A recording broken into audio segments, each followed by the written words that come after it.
the aisles at all times. We ask that you please silence your cell phones, pagers, small children, and other noise-making devices. Thank you, and enjoy the show.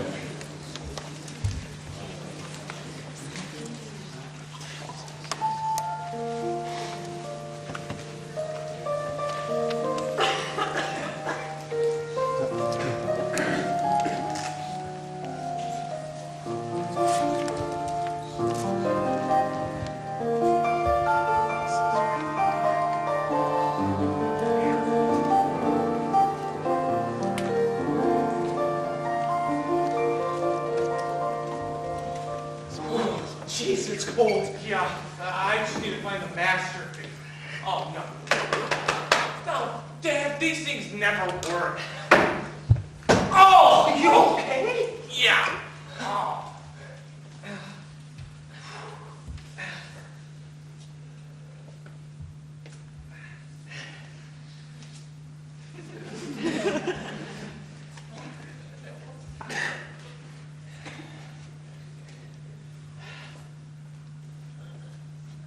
Here we are.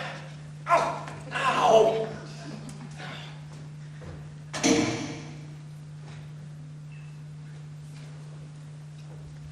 Well, this is it. This is it? Yep. This is it. Wow. Wow. Yep. It's a barn. No, I mean, yeah, it really is a barn. The cows walked out and the actors walked in. When? Oh, not actually. I mean, the cows did walk out. They're not still here. But they had cows in here over 200, lots of years ago. Oh, in the dressing rooms, when it rains, 2 centuries worth of cow shit. They renovated it back in '33. That's when our theater started. Renovated it? Where? Well, the stage. They put in the stage. Is this like a snipe hunt or something? So come on now, really. Where's the stage? This is the scene shop, right? Well, yeah, we built scenery here too, but this is the theater. Where do the people sit? Well, right here. Right where we're standing. Do you have seats? Over there. Back up. Stackable chairs. Plastic stackable chairs. Keeps them awake. No snoring during Peer Gynt. You did Peer Gynt. Last summer. Now, what do you think? I know it's rustic. Rustic might be a bit of an understatement. But it really is quite charming. It has loads of charm when it's cleaned up. I want you to be a part of it. Well, great. What's the season? Dracula. Which one? The Boulder A State? new adaptation. Very faithful to the novel. Whose? My own. Dracul, Prince of the Undead. No royalty. I look forward to reading it. So do I. I mean, it's almost not quite yet. And then Charlie's aunt and Lear. Lear? Here? Howl. That's awfully big for a theater like this, isn't it? Well, we'll be cutting it down, of course. Very lean, spare production. Lots of doubling and tripling, loads of theatricality. And that's one of the reasons why we're trying rap. Right. Yep. Small, tight, talented company doing 3 great plays. One night Dracula. The next Charlie's aunt, and Lear in between for the matinee. It's certainly cold enough in here for the heath. Do you have heat? Or air in summer, I mean? Only what nature provides through those big barn doors. Blow winds and crack your cheeks. Rage blow! Who's playing Lear? I am. It's my time to tackle the son of a gun. Run a summer theater for 12 years and you'll understand. You wouldn't believe the local critics. How sharper than a serpent's tooth. I thought he was talking about his daughters. Whose? Lear's. Oh, yes, right, of course. Who's directing? I am. You are. I know, but it's my time to tackle the son of a gun. What the hell? Yeah, what the hell? Listen, you could do, what's his name? Edmund.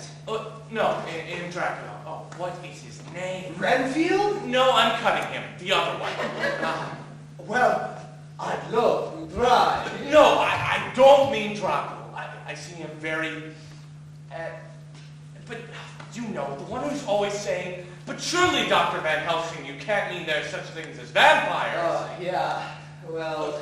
And then either Edmund or Edgar. Which one's the bastard? I can never keep them straight. roommate. It's a good thing you're not playing Gloucester. What? He's their father. Yes, right, of course. Who's playing Gloucester or anyone else? Richfield Hawksley will play Gloucester.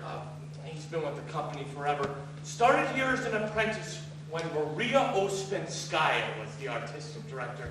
He was Jimmy Stewart's roommate at Princeton. Good Lord, he must be 90. No, not 90. Well, if he was Jimmy Stewart's roommate. Maybe it was Stuart Granger. Anyway, he's still as sharp as well, great stories. I don't know how the rest of the company will fall out yet. Some old, some new. And then Charlie's on. Ever done it? No, but I've always wanted to. It's a really funny play. One of the great farces. 4 times. Who wore the dress once? Are you directing that too? No. Susanna Huntsman. Do you know her? Very sharp, right out of Yale. She has some extraordinary ideas. About Charlie's on. Well, she did this amazing thesis project on Noel Coward in the Yale swimming pool. Puppets, gender switching, synchronized, very erotic. And you saw this. She wrote Barbara about it. Barbara? Barbara DeMarco, our major donor. Without her annual donation, the Playhouse couldn't make it.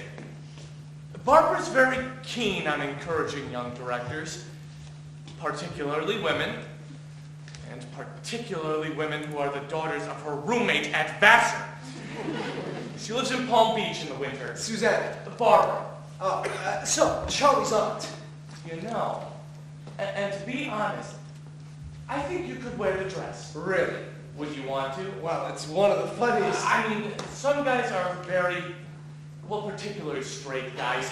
They're nervous about, well, you are, aren't you? Last I checked. Good. I was afraid I might put my foot in it there. I mean, it'd be okay if you weren't. I am. You are. No, I'm not. Okay, good. I don't mean good that you're not. I mean, so you'd be okay with the dress. It's one of the funniest parts ever written. I'd love to play it sometime. It's done then. Well, I don't know if I should leave town now. My agent won't want me to for sure, and I'm just getting started sent out for commercials. My first refusal last week, in fact. And I just have a call back for all my children. Oh. And it's still pilot season, and you never know No, what I might. know. And it is 4 months away. But you'll think about it. Well, thanks anyway for coming off and auditioning. Sure. No, thank you for the offer. We'll just have to see. You want to go back to the farmhouse? Yeah, it's really cold. Well, it's February. I'll get the ghost light this time so we don't kill ourselves on the way out.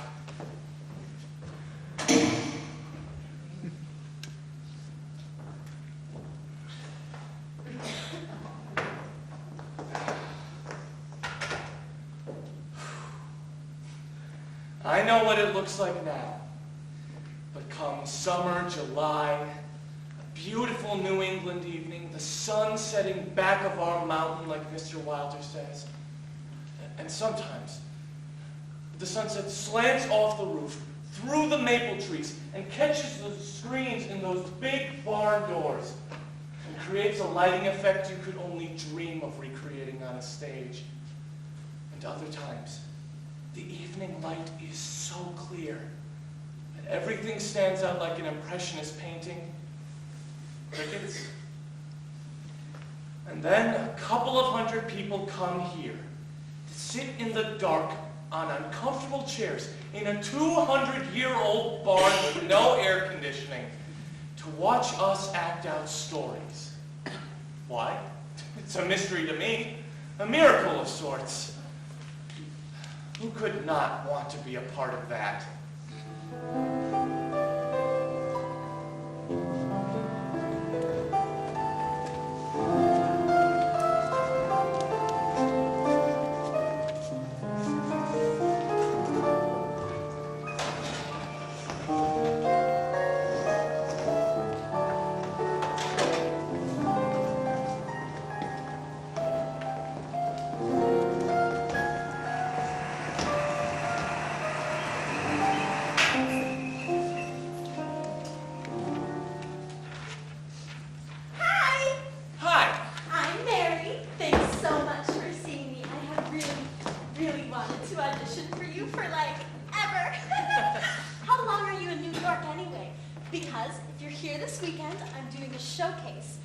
Theater Grosso. It's in the Bronx, right on the D train past Yankee Stadium. Oh, here's a flyer. It's a new adaptation of the Epic of Gilgamesh. You know, like Persia or Iran or something like back before the Middle Ages even. I get raped by the gods. Can you believe it? Raped by the gods, really? Yeah, I hate it when that happens. But I'm really trying to offer myself, you know, like a virginal sacrifice. Kevin's working with me on that. Kevin's directing. Oh, and he wrote it. Like the adaptation, not the original epic.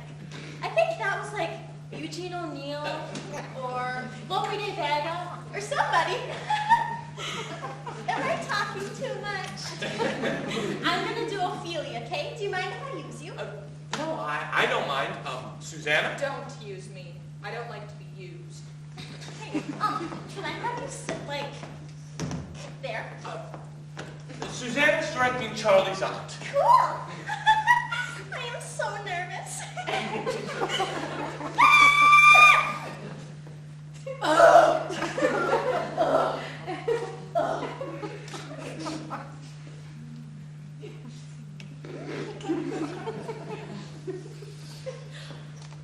There's fennel for you and columbines. There's roof for you and here's some for me. Maybe call it Herbal Grace o' Sundays, yes. And you must wear your root with a difference. There's a daisy. I would have given you some violets, but they withered. All when my father died. They say he made a good end. And will he not come again? Will he not come again? No, he's dead. Go to thy deathbed. He never will come again. Good. Interesting choice. I think she's giving herself to Claudius. I really do. I'm working on her in class. Really? Paul, my teacher, says that my work lacks emotional intimacy. Really? Yeah, but I'm really trying to open myself, you know, the opening my intimacy and my emotional work. Good, really. This piece has never been that full for me before. Really good. Do you need anything else? No, I don't need any more. Need to see any more. That'll do me. Do it for today. Susanna, Charlie's ass. Aunt.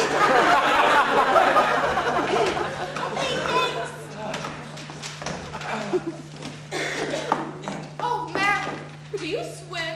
I do.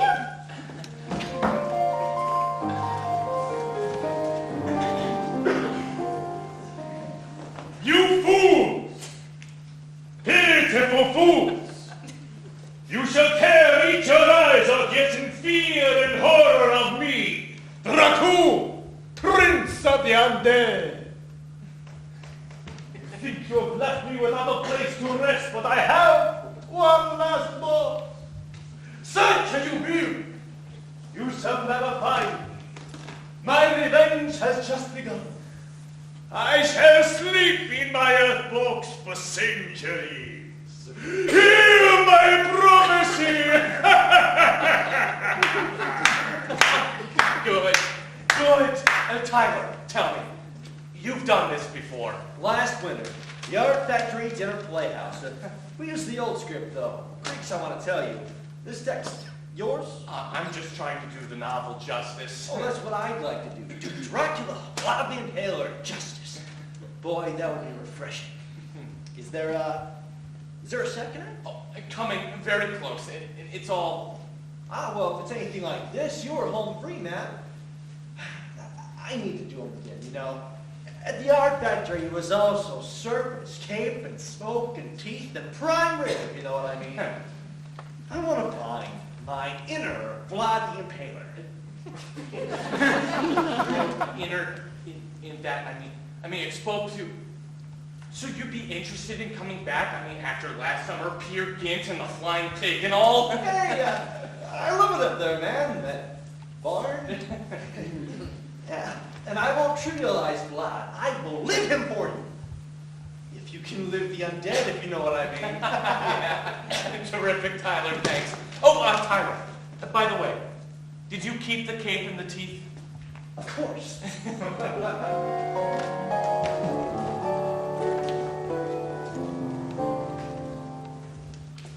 This is the Playhouse audition. Yes, come in. You're... So, I'm here to audition, my agent tells me? Yes, I'm Gordon Page, artistic director.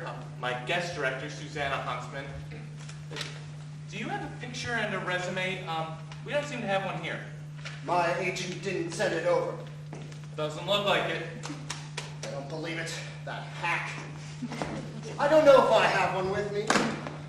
Don't use them much anymore. Really? Most people in the business know me. 30 years, and I guess you still need a picture and a resume. Well, it's a formality, really. Who's playing Lear? I am. Of course. Oh, it's my time to tackle the son of a gun. I did him with Joe in the park in the early days. Before he started screwing around with movie stars. Have we met before? I don't know. We may have. I'm Gordon Page. I don't think we've met. Tell me about your theater. Well, it's an old summer theater. It's a barn. Oh, I did that circuit. Ogunquit, Kennebunkport, the Lakes region, the Cape.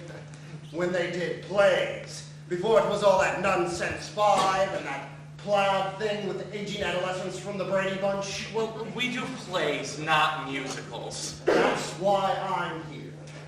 I'll do Gloucester for you, Van Helsing, and anything else you need from that stupid farce. You can take that load off your mind. Well, Van Helsing and Gloucester are cast. Richfield Hawksley. But would you mind taking a look at Cornwall? Cornwall. The lighting in here is pretty bad. Well, you could do something from memory. A monologue? A memorized speech? Like in school? Well, I mean, Like, the lighting is... now is the winter of our discontent. Or, this is an important part of Grover's Corners. Call the agent. Have him set it up. But my time is kind of tight today. Very nice to meet you. Don't get up. He's perfect. I love his energy. What's his name?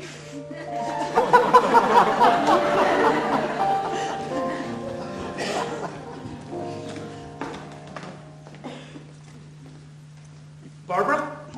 Mrs. DeMartino? This is Gordon Page. From the Playhouse, yes. Oh, Peer Gynt it was called. Oh, no, those were trolls. Oh, I'm sorry. Oh, the Sound of Music? Well, I don't think we could fit the Alps in the barn. No, those were fjords in Peer Gynt. No, fjords. No, fjords. No, not Fiji. Fjords. Fiji is in the South Pacific. Yes, I have seen that one. Yes, it is a good one. Bali hi to you too. Actually, the reason for this call is, see, we haven't received your annual, very generous check. Oh, I see. Peer Gynt, you really feel that way? No, we will never do it again. Or anything by Ibsen again. Or anything like it was by Ibsen again. No, never again, I promise. Thank you, Mrs. DeMartino. Oh, this season. This season is Dracula, Charlie's Aunt, and King Lear. Well, it's really not that depressing. It's ultimately very uplifting. Lots of uplift. Well, no, I suppose it's never too late to change the schedule. Any Shakespeare other than King Lear, but... Yes, Mrs. DeMartino, I do understand. We do need your support. Yes, thank you, Mrs. DeMartino. We appreciate... Mrs. DeMartino? Mrs. DeMartino? Gordon!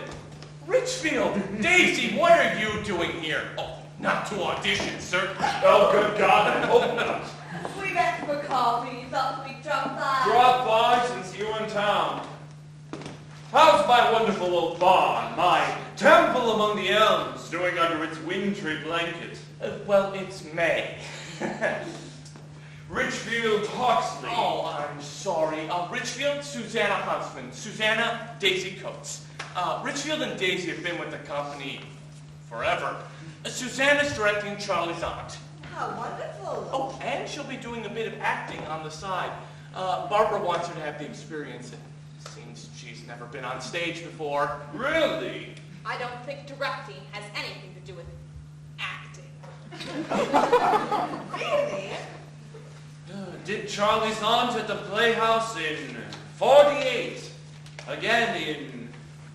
no, whenever. When this lad put on the dress. What dress? What dress? Good. Good. It's good. Good. What dress? Oh, God. Tell me what year you were born, and I'll tell you what plays we were doing in that wonderful old barn among the sugar maples. What plays you do doesn't matter. It's what you do to them. Not exactly. Exactly. Madame Osvenskaya used to say to me, when I was even younger than you are, she used to say, well, I can't remember what she used to say. But Gordon, I want to let you know I have learned it. Letter perfect, I have learned it.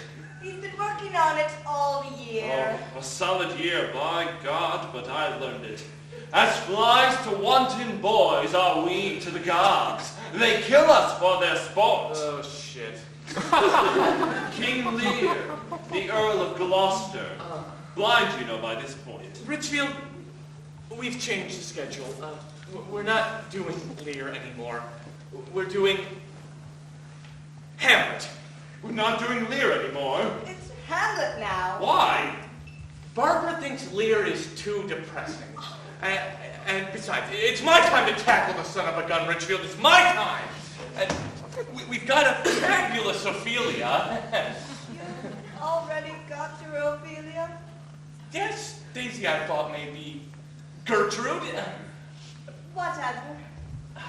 What a rogue and peasant slave I am. Am I? Oh, shit.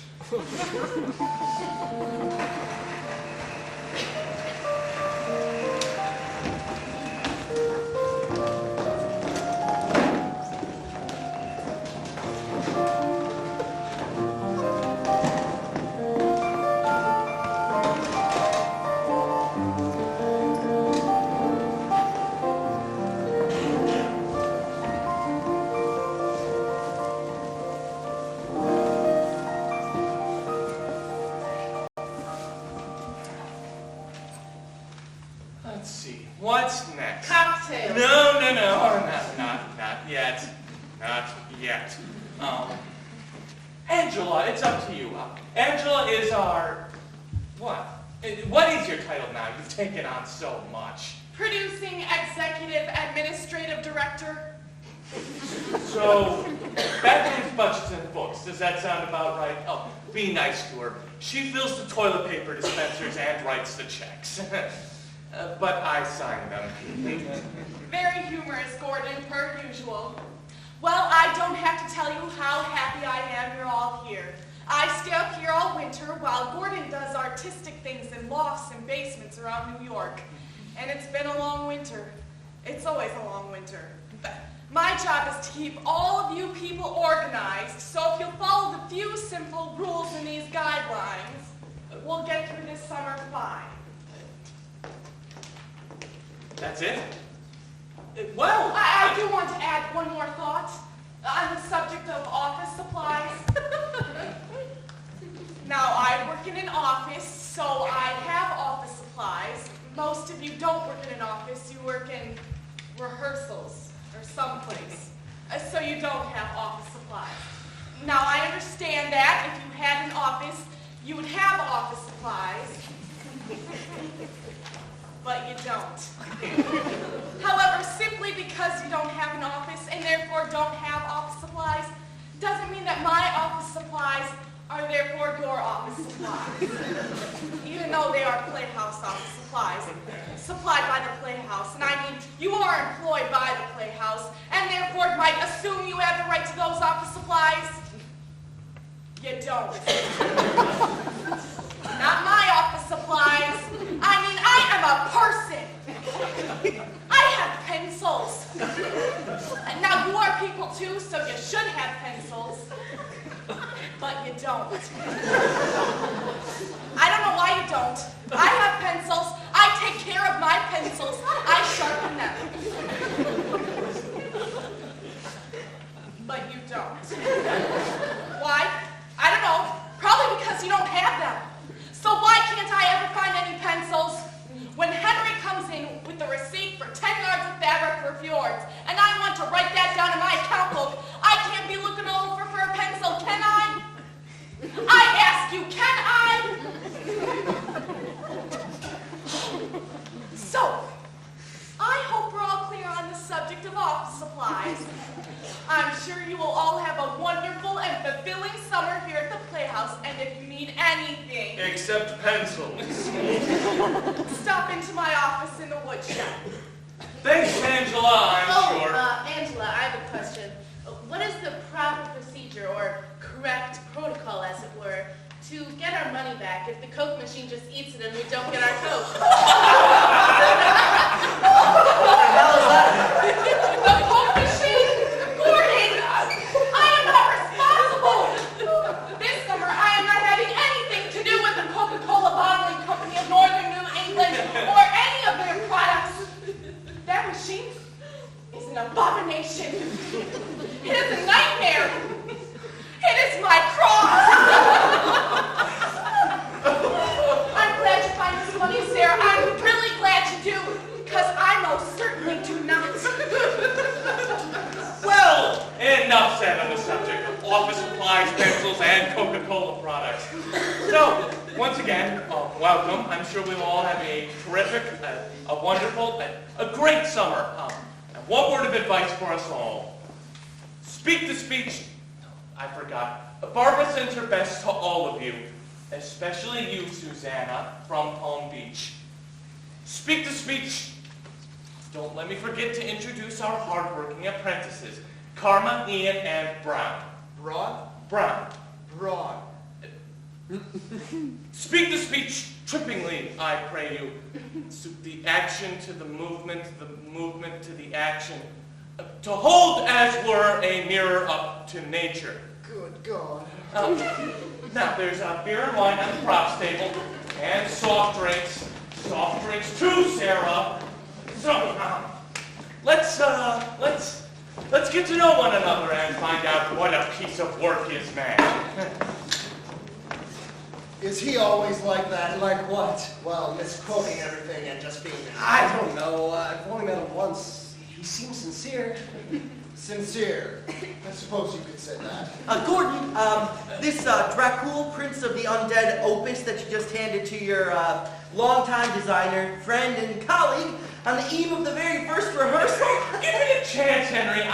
I think you'll see. Oh, I see already, Gordon. I see 20 sets. I see flying vampire bats, exploding crosses, not to mention wireless microphones, chemical fog, and Hamlet and Charlie's aunt in rotating rep on a stage the size of a comfortable walk-in closet. Henry, think theatrical and spare. Think theatrically spare. Think fabric draped artistically here and there. I'm thinking disaster. I'm thinking expensive. I'm thinking fabric draped artistically and economically here and there. And what about the budget this year? You didn't tell him? Tell me what? A little less. Less? A 15% cut? Oh, Gordon! Angela. Henry, you know last year was tough. Your games just didn't sell. And if we don't at least break even this year, we're in real trouble. You know, I could have that job tomorrow if I wanted in the window dressing department of Macy's. Henry, give it a chance. Just think. One night Dracula, the next Charlie's aunt, and Hamlet in between for the matinee. What a treat.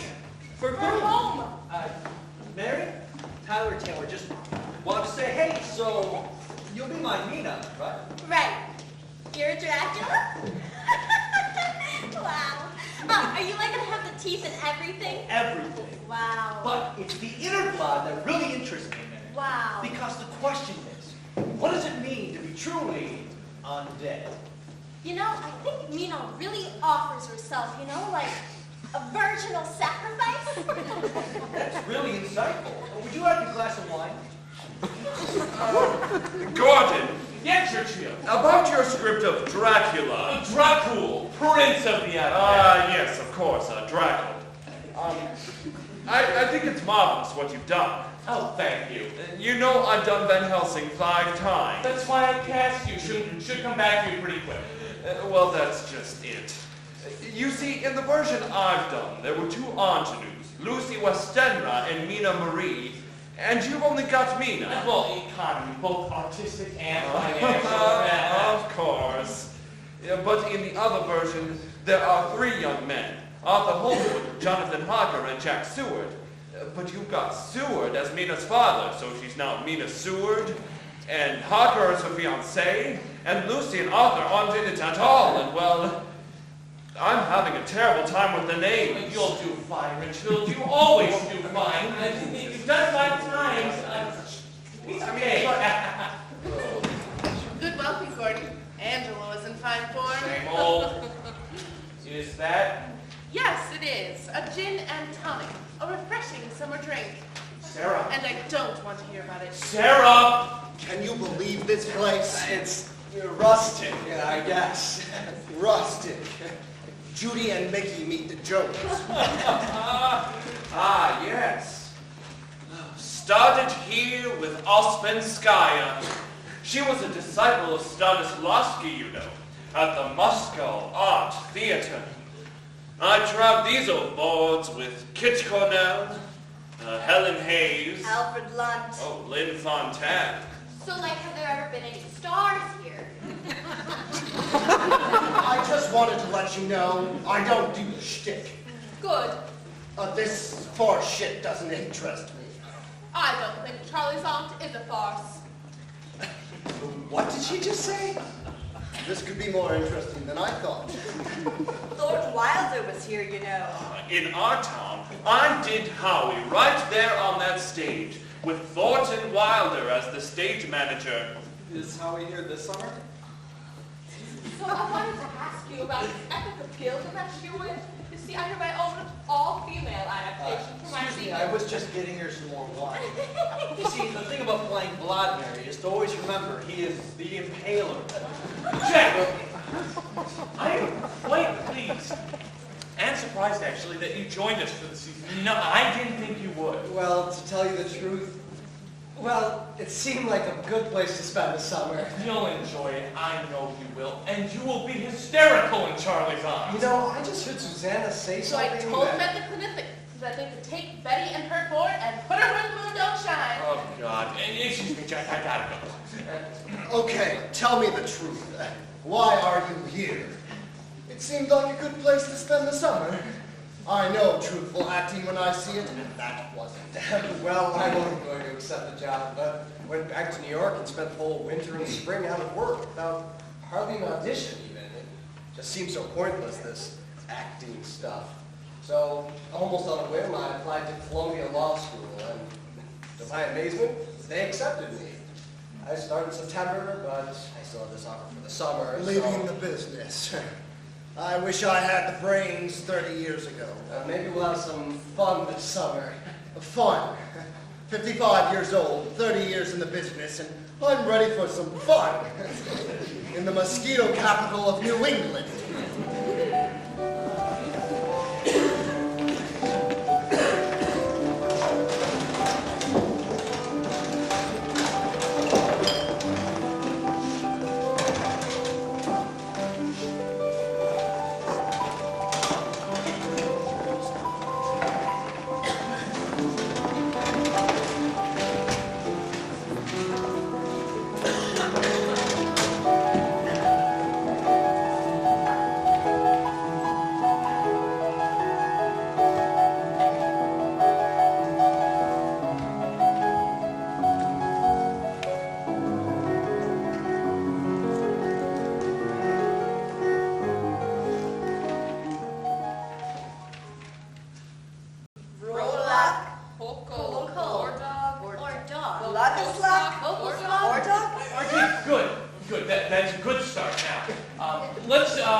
right, let's jump into your first scene, Tyler, and see if we can't just throw it up in a speech, breeze right through it. Love to, round to go. So the peasants finish chanting Grolot Bulldog Vocal. You'll tell us what that means sometime, won't you, Gordon? Of course. Now, Tyler, when the lights come up, you're here-ish, and Jack, you're still above there-ish. And welcome to my... Gordon. Yes. Sorry for stopping. And before we even started, Not at all. How do I get here? What? I mean, how do I get here? Walk? In light? In the dark? Am I discovered? Oh, in light. Thanks. Good. So... And what's my as if? As if? As if I've come from... As if you've come from your front door? What I thought. Okay, so Tyler, you enter as if coming from your front door, and welcome. And it's not about morphing. Morphing? Yeah, what if I morphed? Morphed from my bat form, or possibly my wolf form, into my human form. Oh, wow! and how does one morph? Acting, Sarah. Acting. Oh, acted. Tyler, I don't know Well, let me show you, Gordon. Just let me show you. No, I haven't worked on this. It's not fully internalized, and it would need music. I'll hum something from Jekyll and Hyde. But something like this.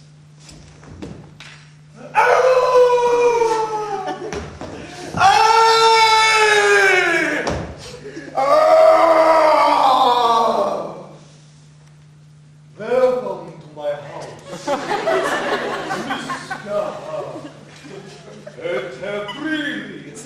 What do you think? Was that the bat or the wolf? Gordon. But if I see him more, Gordon, why would I go to the house with him if I've seen him more? Well, that would become your actor's task to justify. To justify how dumb Harker is to sit down to dinner with somebody he just morphed from a bat? I know I've seen that morphing thing somewhere. Well, maybe he dropped some change and doesn't see the morning. Some change. Or he needs to put in eye drops. Eye drops. He's from England, Jack. He wasn't used to the pollen in Transylvania, now would he? After the Salome Frankenstein, Lon Chaney Jr. turning into the Wolfman, it's Gordon's favorite. I think you home run with that one, Tyler. Or I could erase Harker's memory with a gesture, and he could play it off like he had an aneurysm, or a really minor stroke, or something. He grabs his skull. I don't want to grab my skull. Gordon, what do you think? Really, your call. That's an incredible idea, Tyler, and boy, if we had the time and money to really explore it. It is a great idea, very creative, but... But one of our goals here at the Playhouse is to rehearse slightly beyond the first scene before we open. So the answer is no. Good. So, Tyler, you're there, and Jack, you're there, and lights up. Welcome. Oh my God! Maybe Harker was like a zoology major in college and was really fascinated by bats. So you know. Lights! Welcome to my house, Mr. Harker. Enter freely and of your own will. Count Dracula. I am Dracula, and I bid you welcome to my house. Come freely, go safely, and leave something of the happiness you bring. Wolf Howl? Act with me, Sarah. Become the wolf.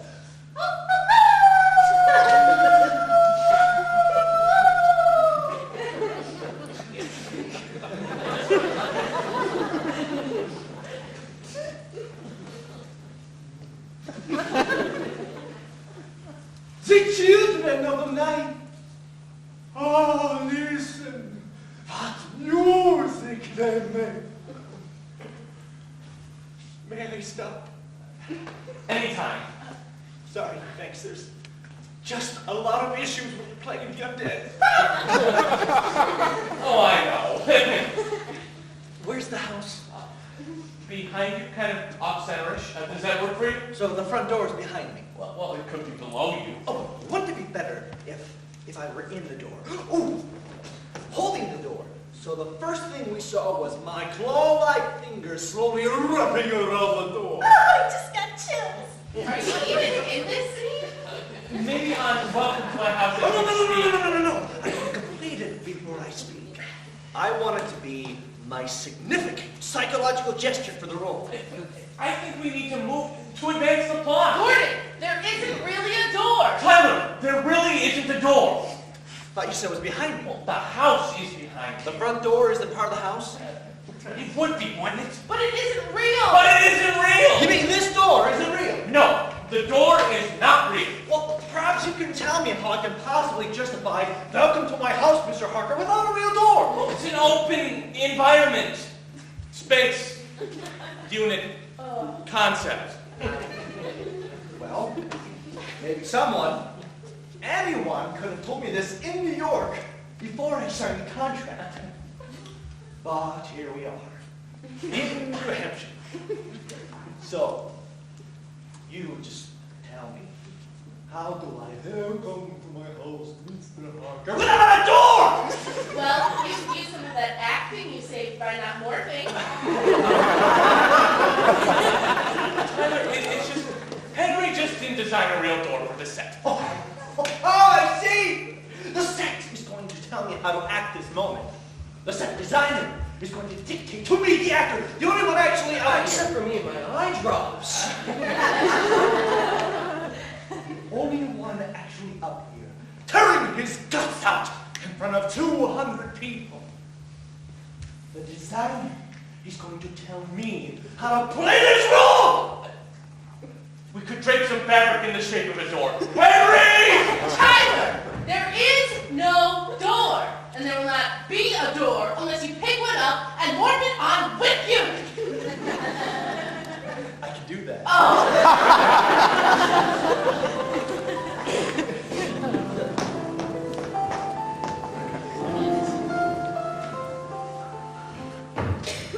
Is this really true? It's really true. This isn't really true. This is really creepy.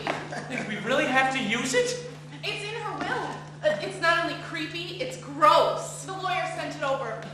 Paragraph 7A. My skull is to be preserved and shall be used to portray the skull of Yorick if and when the playhouse shall present the play Hamlet by William Shakespeare.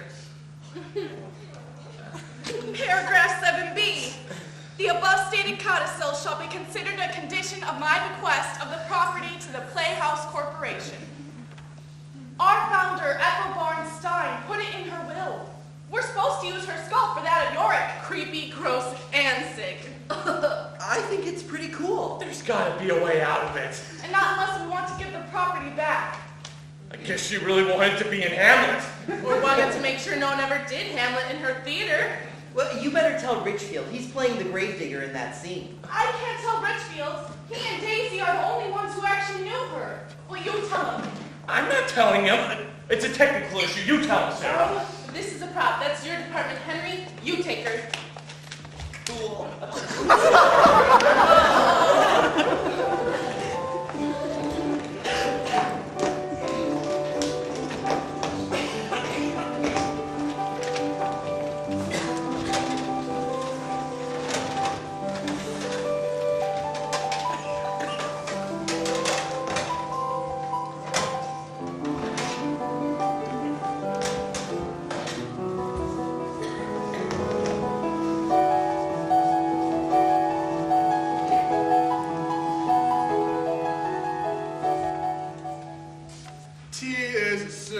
Look out, here's tea. Well, hello, what's up your touch? Okay, so this is the tea in the hat bit, right? Right. So, how do we? Where's Susanna? Where's the director? She said she finds staging rehearsals boring, so she wants you guys just to figure it out and she'll fix it later. You're kidding me, right?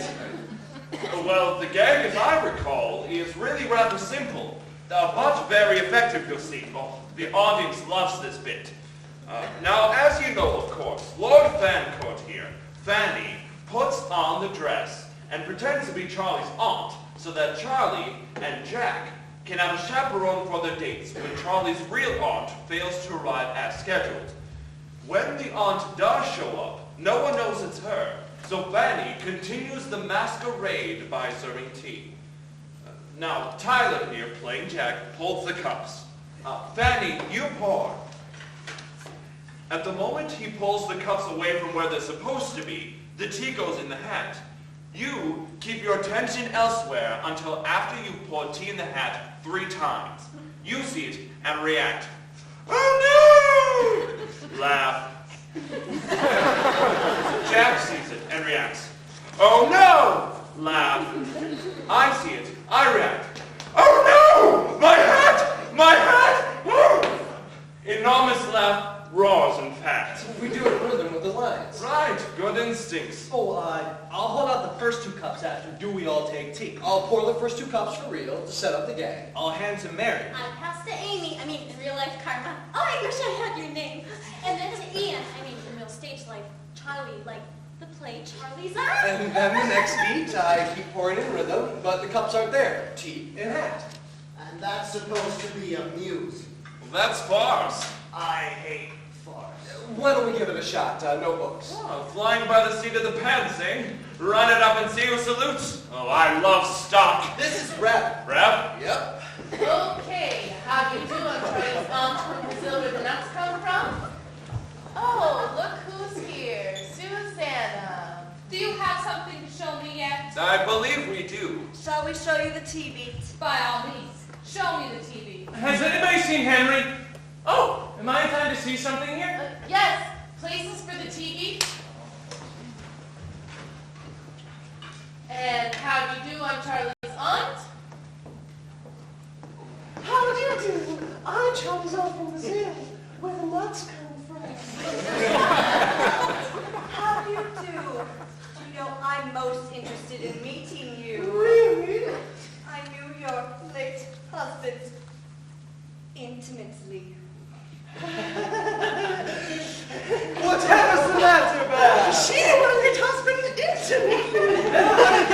Everything's all right, isn't it? No. She and my late husband intimately. Oh, the deuce she is. Look out, here's tea. Wow, what about it? You must entertain Donna Lucia. We pour out the tea. Oh, certainly. Donna Lucia. What a cruel interruption. We were getting on so nicely. Do we all take tea? You haven't been in England long, have you? Change the subject! Change the subject! No, do you take sugar and cream? No! Do you take sugar and cream? Ask her if she takes sugar and cream. Ask her if she takes sugar and cream! I think I should like a little sugar and cream, Donna Lucia. Oh no! Oh no! Oh no! My hat! My hat! I beg your pardon?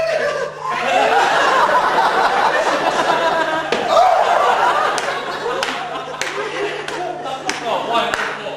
Terrific. Oh, boy. Tight, clean. That's the gang. Yes, that's the tea gang, isn't it? That's the tea gang. Now, Susanna, it could be said. Some people might say, I didn't know you had the... But that's the tea gang. I've been thinking about this scene a lot. It really is the central event of the play for Lord Frankfurt. A man dressed as a woman. He's pretending to be something and someone he's not. When he meets a person, he's pretending to be the real woman. The stakes are as high as they get. Now, the question is, and no one can answer this but you, Lord Frankfurt, is he, she a transvestite, or is she, he a cross-dresser? Do you see? The distinction is vital.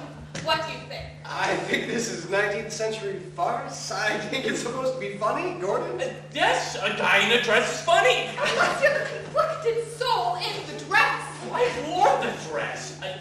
Not me personally, not in real life. I haven't worn a dress, but I played, Richfield saw my fanny, didn't you, Richfield? And a fine fanny it was. Then both of you understand that at heart, this is about the anguish of gender. I want to explore that. And I'd like to put in, right at the point in the scene where it all comes to a crisis, a new sound cue. Those sinister howling dogs from Dracula. That would be your cue to enter with the tea butler. The howling dogs will be your cue. I think they will begin to suggest the inner torment and rage of gender crisis. But funny inner torment and rage, right? Oh.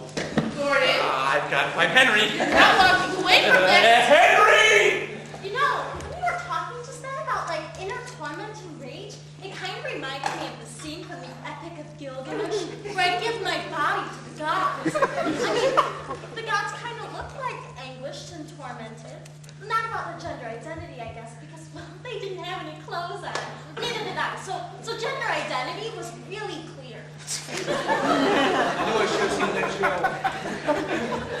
All right, before we get back to text, I want to explore this scene through physical improvisation. Oh, wow! Oh dear. Oh, shit. I mean, what is tea, really? Isn't it, at base, a feeding ritual? So, I want to explore this primitive ritual as if you were animals on the African savannah, meeting at dusk at the watering hole. Mary and Karma, you should be gazelles. Oh, wow! Way cool. Barton! If I have to do this, and I'd really rather have a root canal, but if I have to do this, I'm going to be a crocodile lying in wait at the water's edge.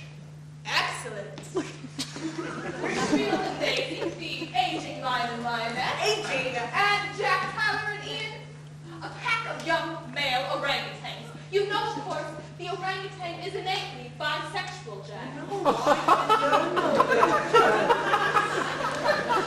My orangutan is not. I mean, I don't care about your orangutan. My orangutan is completely heterosexual. Okay? Okay? It's dusk at the watering hole. What am I? What do you think you are? A butler? A wildebeest. Be a wildebeest. I don't know how to be a wildebeest. That is exactly why we need to improvise this scene. I'm sorry. And it's dusk at the watering hole. Excuse me? Yes. Do you want, like, gazelle sounds? Of course. What do gazelles sound like? Oh, they whinny. Whinny.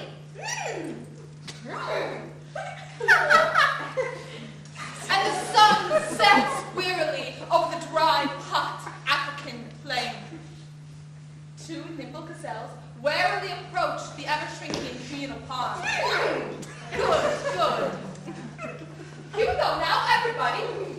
Lion, lioness, the proud huntress, the toothless old owlbear. Toothless? Keep your bubble filled. I think I broke my bubble. I bit it with my teeth. She called me toothless. Right,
Thank you, Actors Equity Association. Help one day at a time. Today is the first drink of the rest of your life.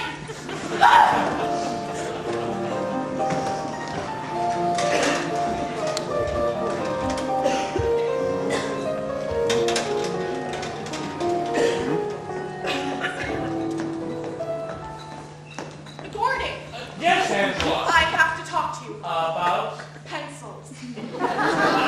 And another matter, but first, pencils. Why does the stage manager insist on putting out an entire number 10 can full of pencils in the table in rehearsal? We haven't even opened the first show yet, and already we've been through 3 1/2 rows of pencils in the stage management area alone. How much is it gross? 144. That's 400. 504. Wow, that's a lot of pencils. Yes, wow. That certainly is a lot of pencils. But I've got an idea. That's great, I got you. Sarah will assign each actor one and only one pencil. She'll write their name on it at the time the pencil is to be issued. Perhaps on a small piece of tape. Initials would do, I suppose. When said pencil has been reduced by use to under 2 3/8 inches in length, the size at which for the normal hand it becomes difficult to grip effectively, the actor will return the pencil to stage management and be issued a new pencil. That's a great idea. I'm not done. I will recycle these 2 3/8 inch pencils for use in my own office. I have a smallish hand and am willing to forgo fresh pencils for the sake of the institution. Though they also may be used in the scenery shop for marking boards for the cutting process. Buy the saws, thereby eliminating entirely the budgetary need for new pencils in 2 separate areas of the operation. That's an excellent idea. I've got it for rehearsal. Gordon, the other matter. We haven't received Mrs. DeMartino's check yet. Well, I called her months ago. We have to call her again. Oh, no. Cash no. flow. Cash flow? It's not flowing.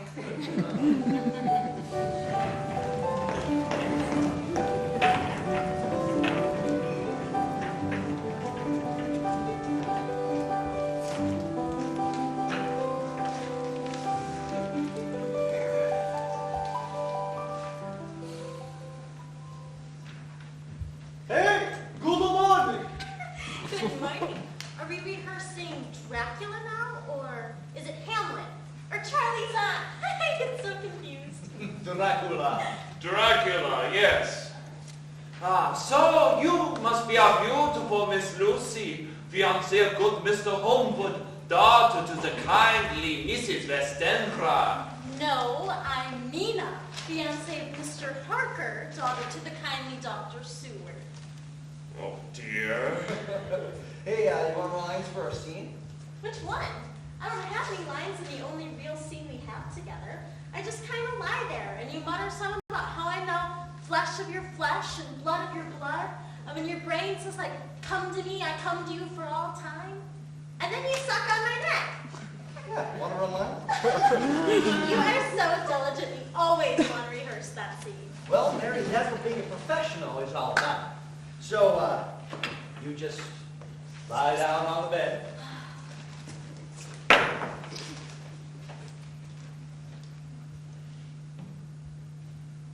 And to that end, please.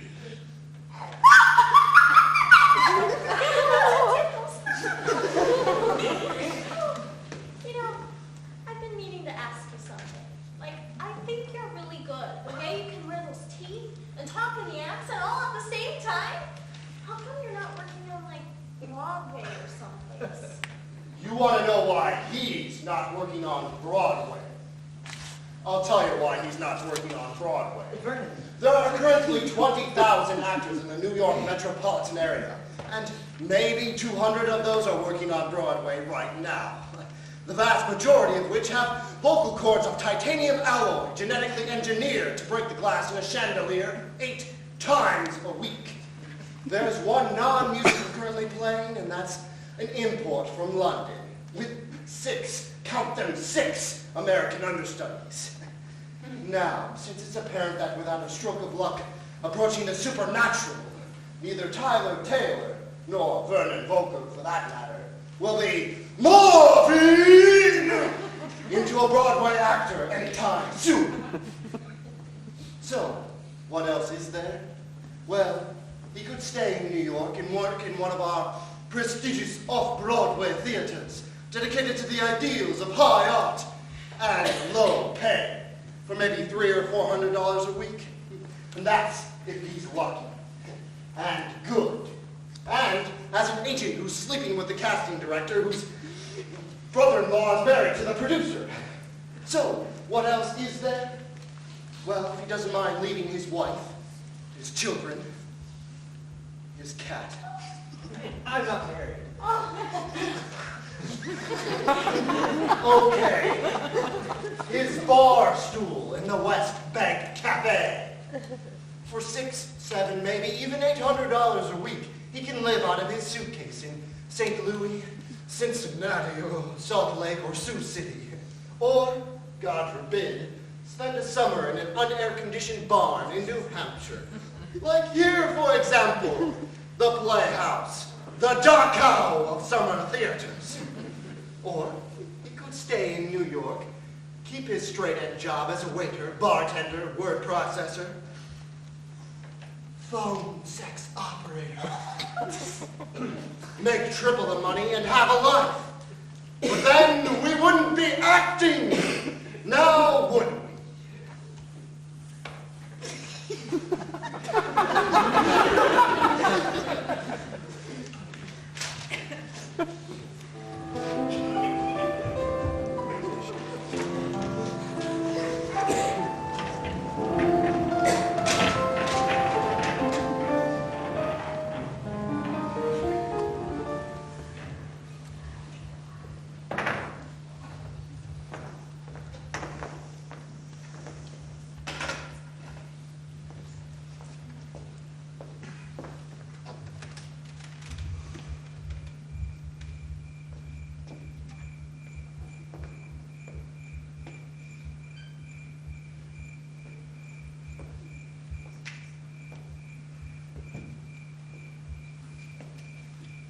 Oh, that this too solid flesh would melt, thaw and resolve itself into a dew, or that the everlasting had not fixed his cannon against self-slaughter. Oh, God, how weary, stale, flat, and unprofitable seem to me all the uses of this world. How weary, stale, flat, and unprofitable.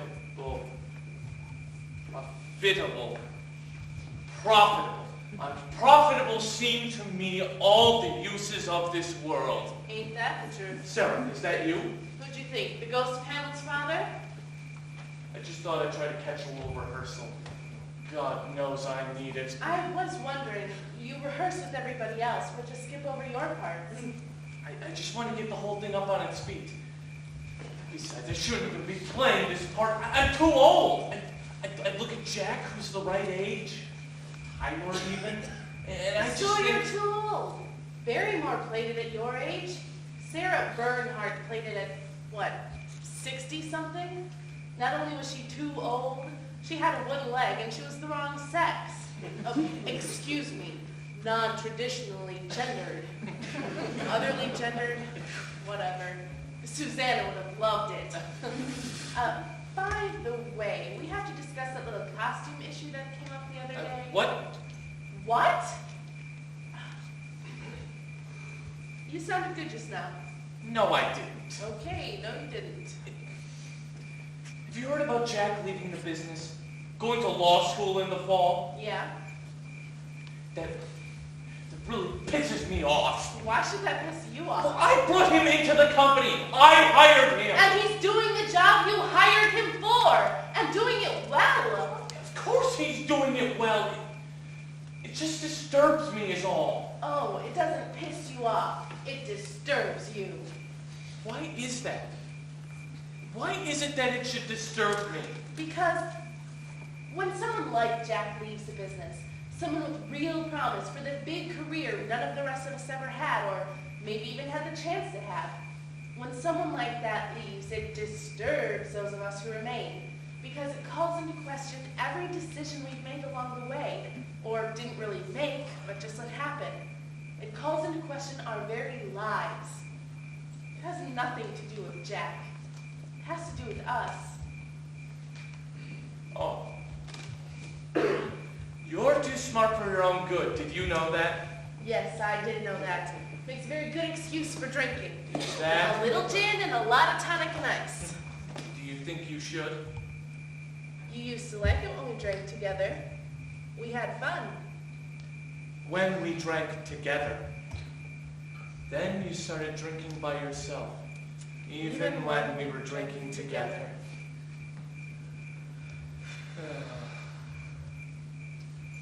Are you okay? Sure. Just taking it one drink at a time.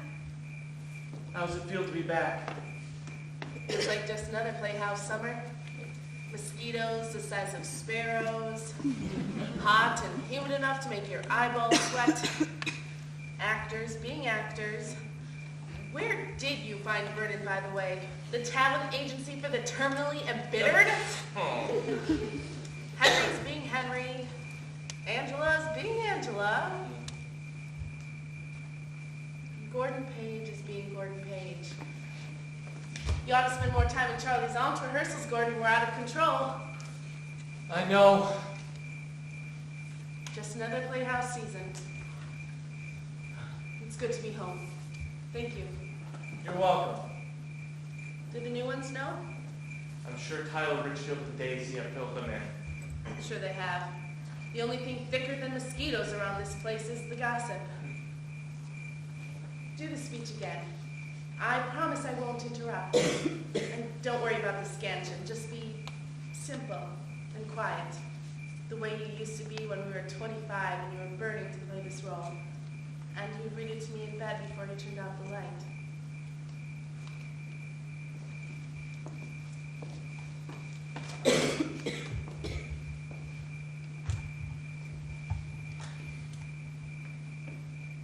I have of late, and wherefore I know not, lost all my mirth.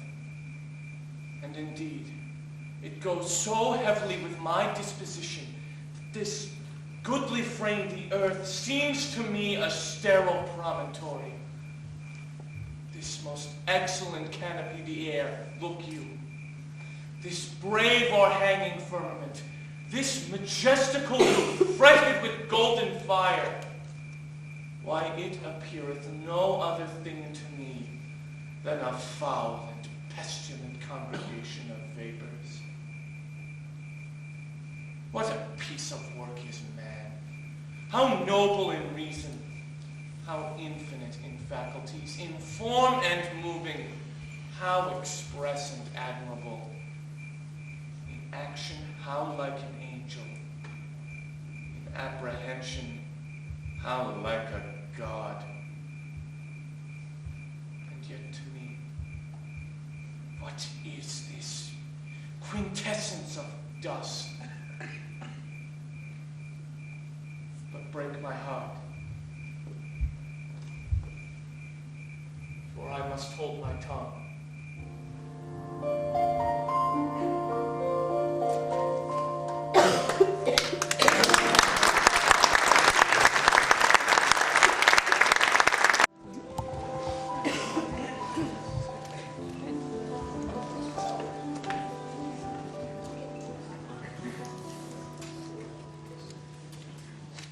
Well, Mrs. DeMartino, I'm not sure I can explain that costume. Yes, yes. One half did look like a man and the other like a woman. Yes, no. Yes, I mean, that is the problem. Wasn't funny. Not funny at all. No, he's a man. All man, I should say. Well, no, I don't know that. It's not exactly my job to check that sort of thing.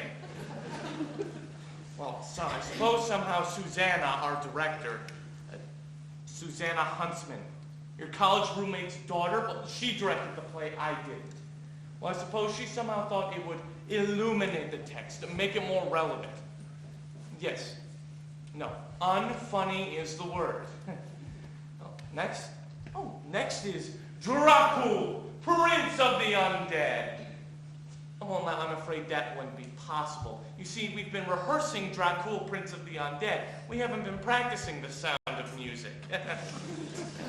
Yes, that's wonderful. You have a lovely singing voice. Do, re, mi to you, too. Which actually brings me to the reason for this call, anyway. You see, when we last spoke, you were in Palm Beach, remember? Well, anyway, you had indicated that you were sending your annual donation, and it hasn't arrived yet, and the cash flow... It's not flowing. It's not flowing. Oh, no, I don't think I know all the words. In fact, I know I don't. Mrs. DeMarno, I really don't think... Really? Okay. Do, dear, dear, rain, a drop of golden sun. What the hell is Gordon doing now? Speaking with our single largest contributor, Mrs. DeMartino. Yes. Does she want her granddaughter to be an apprentice again? I don't think so. Not after last year. Oh, yeah. Wasn't she one of the village girls from Peer Gynt? The one The one who cried all the time because she thought she was pregnant by the Troll King. I didn't know that. It was hysterical. That's why she was upset. Wouldn't you be if you thought you were pregnant by the Troll King? And you thought it was hysterical? Well, yeah. The pregnancy was hysterical. Imagine. Oh, thank God. What? Tyler? Don't look at me. I didn't play the Troll King. I was Peer Gynt. Did you? What do you mean? Oh, no. It was you. It wasn't the Troll King. It was you. Well, what does she mean, Tyler? Nothing. Got it? She's bringing it around today. My God, Tyler, what was she, 16? 18, maybe? 22. What? Do you check your driver's licenses? Well, of course. What are you guys talking about? Nothing! Henry, how are we? How's the set? Sets. Plural. Sets.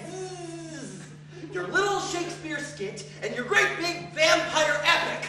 Sets. Will never make it. You always say that, and you always pull off a miracle. Gordon, the special effects in Dracula... Dracul, Prince of the Undead. Dracul are too big for a theater with 10 times our budget. No, you can do it. I bet. Exploding crosses, sound cue every 30 seconds, and God knows how many light cues. This gig had a lot of effects. We flew Peter, sort of, on the flying pig.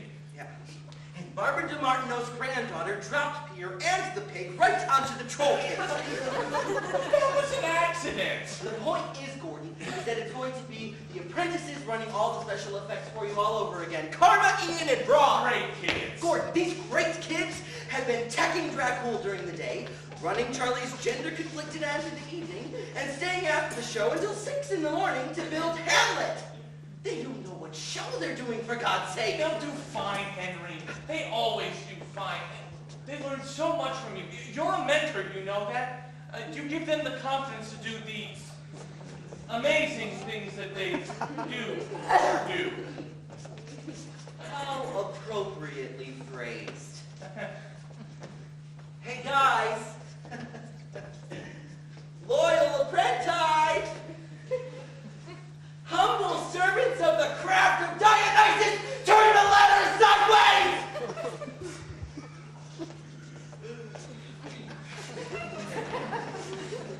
Hey, Brown. Ron, What do you know? I bring on the tune when I hear the howling dogs. That's all I know.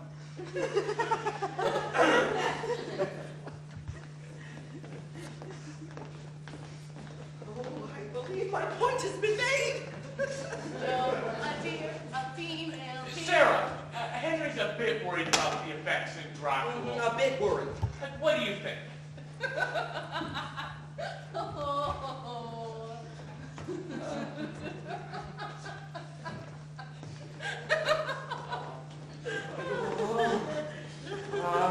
So, you must be our beautiful Miss... oh, beautiful Miss Lucy, fiancée Homewood. Oh, no, fiancée Parker. Oh, no, beautiful Miss Mina. I gotta go. I rest my case. You're such a pessimist, Henry. Charlie's on looks great. By the end of opening night, There was more paint on the actors than there was on the set. The audience loves that sort of thing. Makes them feel a part of it. Live theater. Well, if they liked Charlie's aunt, they are certainly going to love Dracul, Prince of the Undead.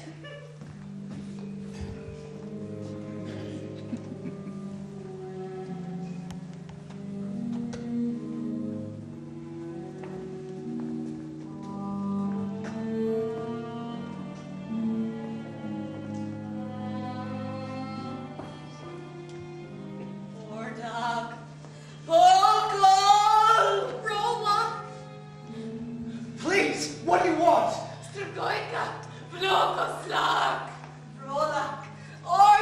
Does anyone speak English? I don't know what you want. Please. I'm sorry. I don't understand. Please.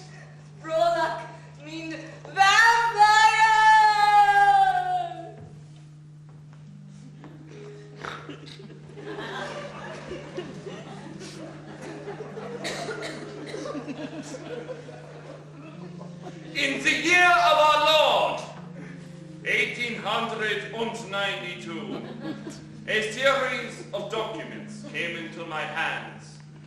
These diaries, newspaper articles, and letters of dear friends, one to another, have here been placed in an order to reveal a story so totally at variance with the possibilities of contemporary belief as to pierce the ravings of madmen. We offer no proofs. You have only my word before God that what follows is pure and simple fact.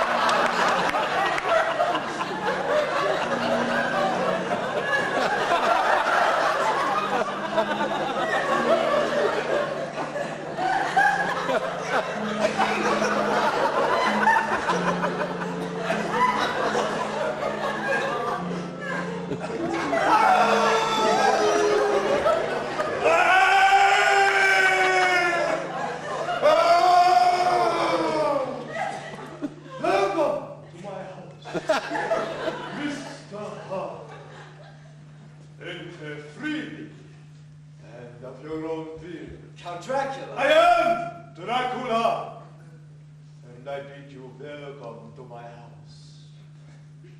Come in. The night air is chill, and you must need to eat and rest.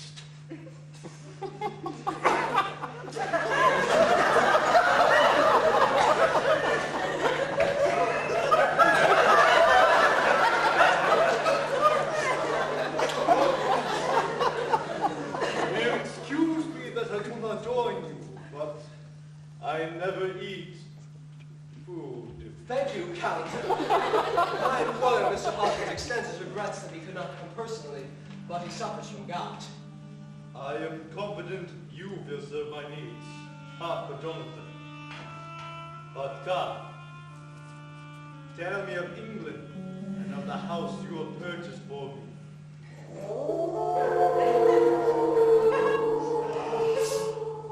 Listen, the children of the night.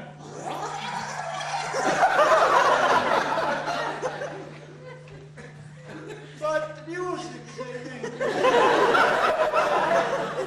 Why do you wish to go to London, Count? It shall make me feel young again.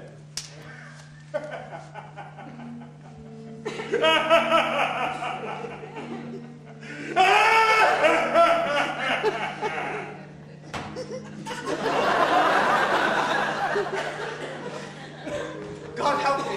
What is my employer, Mr. Hawkins, suffering from gout and unable to make this journey got me into now? I ask myself. At once I began to search the castle. I climbed the stairs to the highest tower. As I leaned from the window, the wild crags of the Carpathians arrayed before me in the bloodless light of a full moon.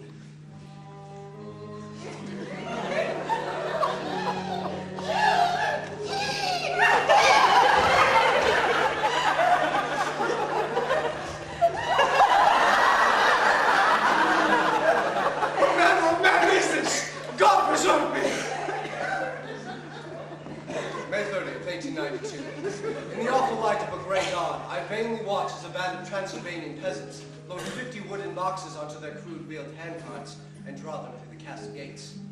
The Count intends to travel to London, and I am to be left here. Left them, the horrible brides of Dracula! I must attempt to scale the castle walls. God be merciful. The Whitby Daily Telegraph, 8 August 1892.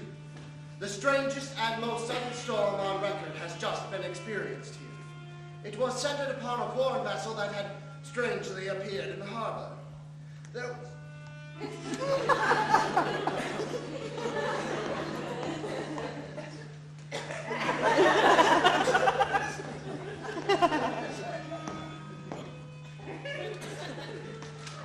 There was not a living soul aboard, only the body of one poor seaman whose throat had been strangely torn open as if by some wild animal.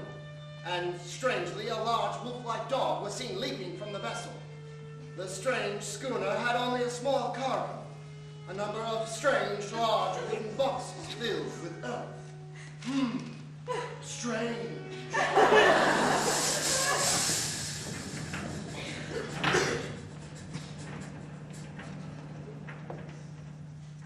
11 August. Jonathan, my fiancé, has returned from Transylvania, but is so changed. He will not speak of the events that have occurred. My, the fog is thick tonight.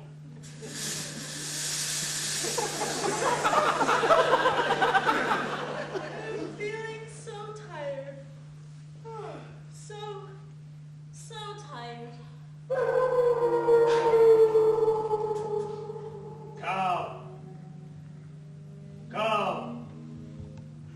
Come to me, my love. I am eternity. I am the life. I am the blood. Come.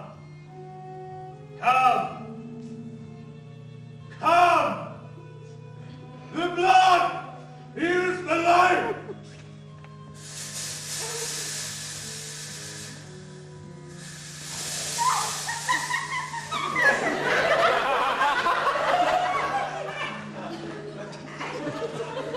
My daughter Mina has been extremely tired and weakly. Sarah, what the hell's going on with the fog? Oh, shit! Yes! Strange! These voices in the night. I have written my old friend and professor, Abraham Van Helsing. He is not only a medical doctor, but philosopher, metaphysician, and expert on strange diseases. So, you must be our beautiful Miss Lucy, fiancée of good Mr. Holmwood, daughter to the kindly Mrs. Westenra. No, I'm Mina, fiancée of Mr. Harker, daughter to the kindly Dr. Seward.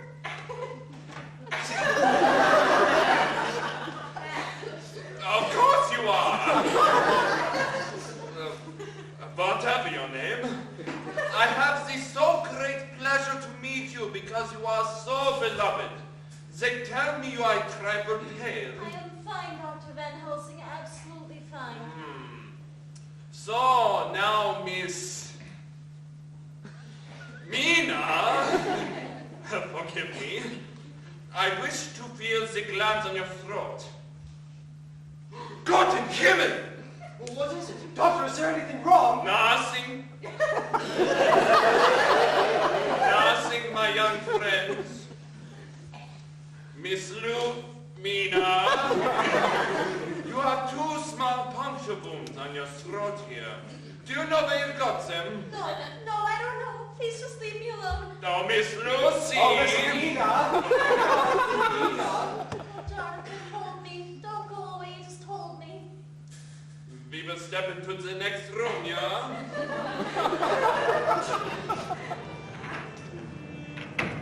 Just a nice check. There can be no doubt. No doubt as to what, Professor? Have you never heard of the vampire? The vampire? Yes, the vampire in England in the 19th century. I have here a letter from my good friend, Professor Zegani in Budapest. This letter will tell us everything we need to know about this vampire. I have the letter here. No, it must be here. Oh no.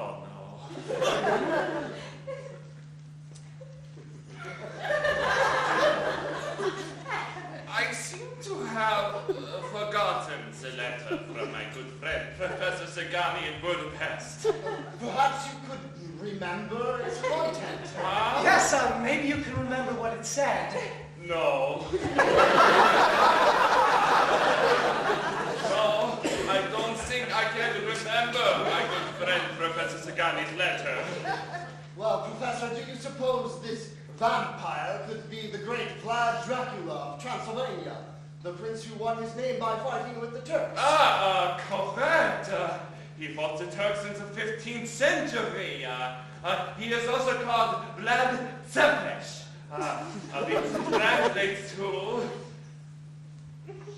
which translates to help. I know, it translates to Vlad the Impaler. I studied Transylvanian at Cambridge. Why would he be called the Impaler, Professor? Yes, Professor, what do you know about that? Nothing. But if I had my letter, No, Professor, please, do not leave us now. Do you suppose he could change his form, like into the rat, or the wolf, or the bat? I suppose he could.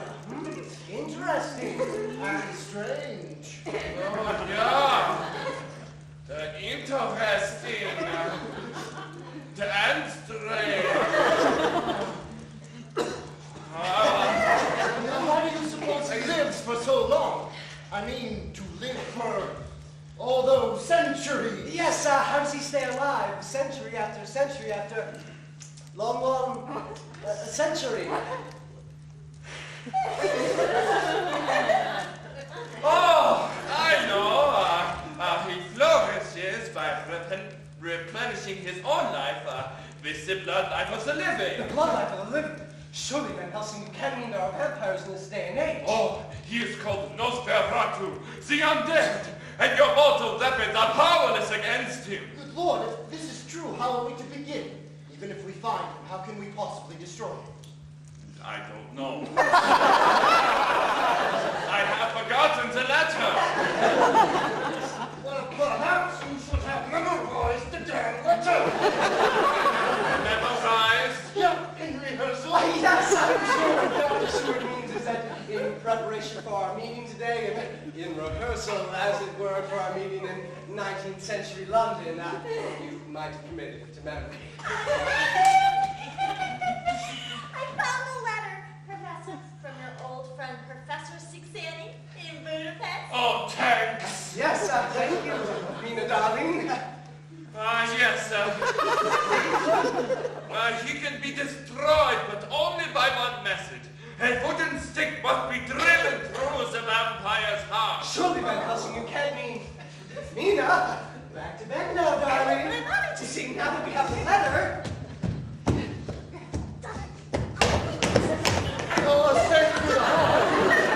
From that tower, I watched as all those boxes were carted through the gates, and I knew. Of course, the boxes.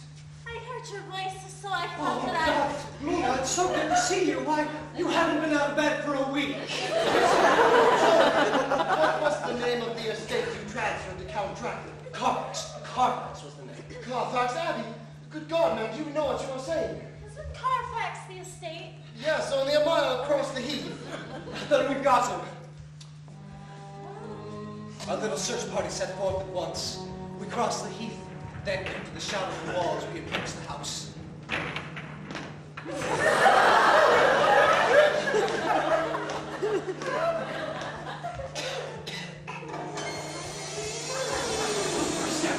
down to the cellar.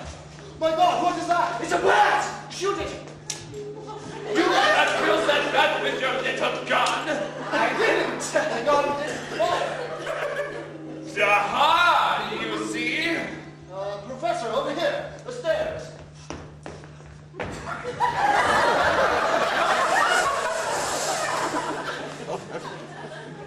I recall how I fell asleep last night. I remember hearing a distant gunshot. Or perhaps it was only a distant click? Click! I remember hearing the sudden barking of dogs. Yes, I do remember hearing the sudden barking of dogs. Barking dogs!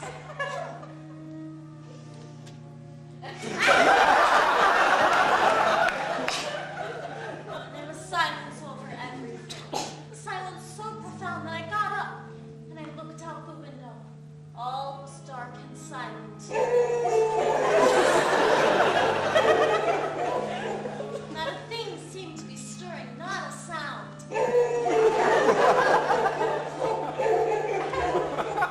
All to be grim and fixed and silent death. I bring you life, eternal life. The blood is the life. The blood is the life. Here's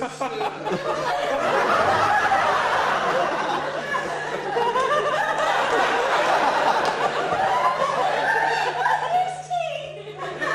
Tea? Yes, sir.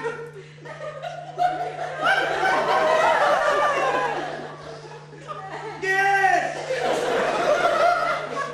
The key is the life. The key is the life. Sugar and cream.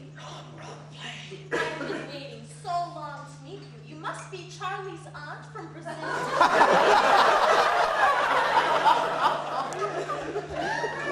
I have lived in many centuries, in many continents. Yes, even in Brazil I was in hell. Well played. Go back. Go back to where the nuts come from. So she can be mine for all eternity. I want you away.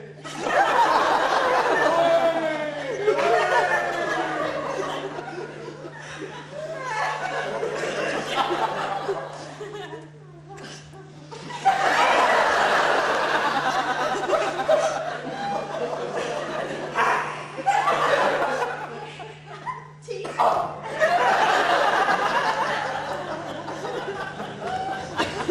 There are no more boxes here. 33 boxes, 17 missing. Well, how are we going to find them? All 50 boxes were shipped directly to Carfax, and some freight company carted 17 of them away. And somewhere there is a workman who remembers. Ah, excellent thinking, Arthur!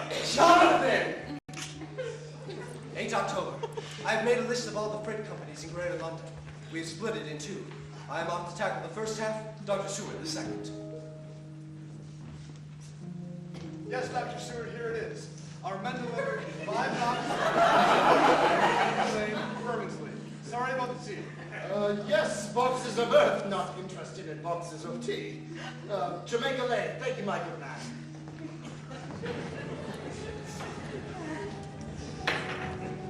Mina, we got him! Got him?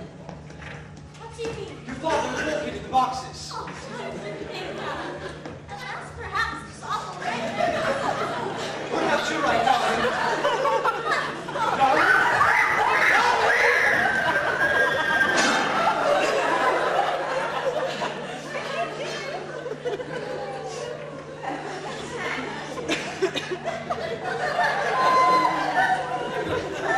Thank God.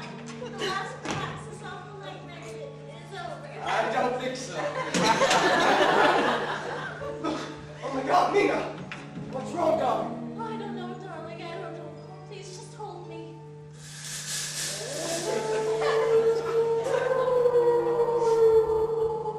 Rise!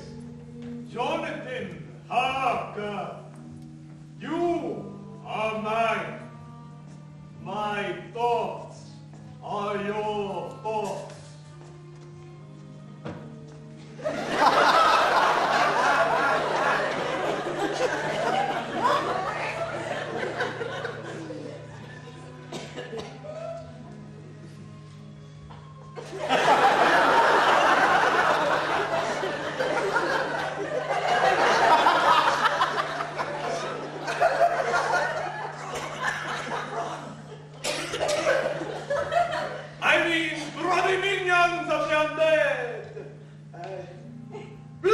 cave! Release the cave! Go to the underworld! Release the damn cave!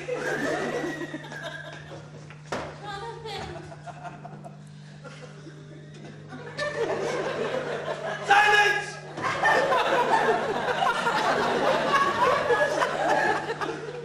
The sound that your passion brings up before your very eyes. Ah! You are now to me, flesh of my flesh, blood of my blood, kin of my kin, now and forever. When my braces come, you will do my bidding. When my braces come to you, you will cross land or sea to do my bidding. And to that end, this.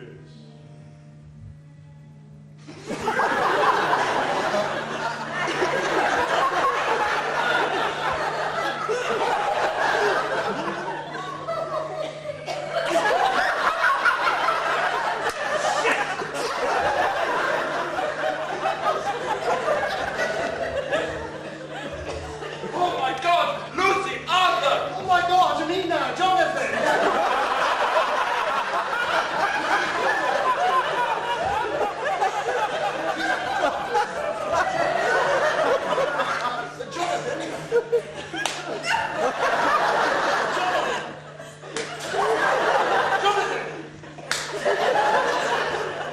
Is she alive?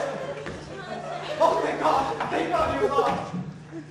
My friends, we must this day hunt out this vampire's lair, sterilize his remaining outboxes, and drive this monster to bay! We quickly made our way to Jamaica Lane, where we found more of the great earth boxes, filled with the soil from the vampire's native Transylvania. There's only 16 boxes here. 33 at Carfax. Now only 16 here. That makes 48! 49. Ach ja, Einstein, 49! Mina, I must go back to Mina. No, wait! Shh! Now he comes! To your places!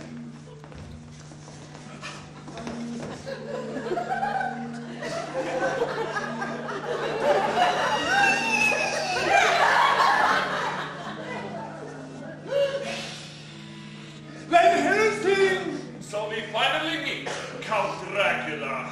I have awaited this moment. I too Van Helsing. The great Van Helsing. Ah! They are weak. You are stronger. But you will serve me all the same.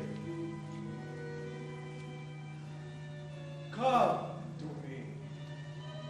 Yes. Come. You shall obey. Yes. You are mine! Ah! You see the holy cross burst into flames at your unholy touch! No, it doesn't! Yes, it does! Yes, I think I saw it burst into flames at your unholy touch. No, it didn't! Yes, it did!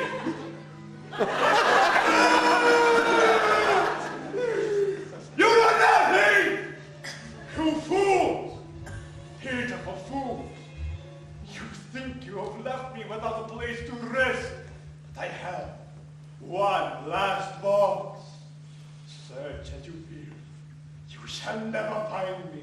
For my revenge has just begun! I shall sleep in my earthbound freak-skateries!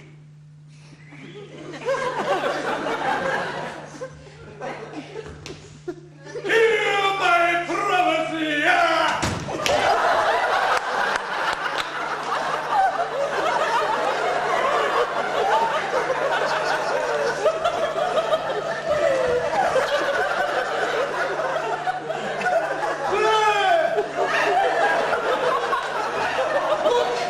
His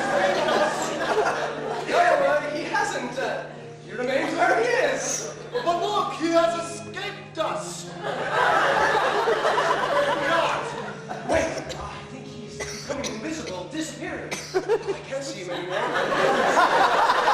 No, I can see him no longer. Can you see him, Dr. Van Helsing? Yeah. I don't think you can. The mist is forming before our eyes.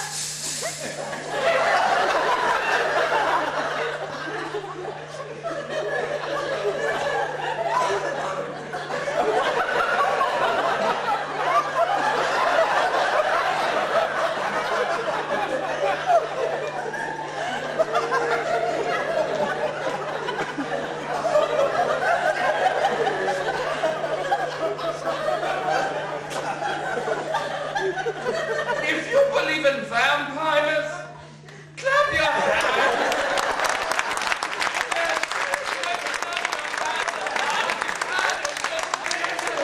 Dr. Van Helsing!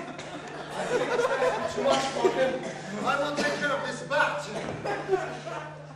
Look,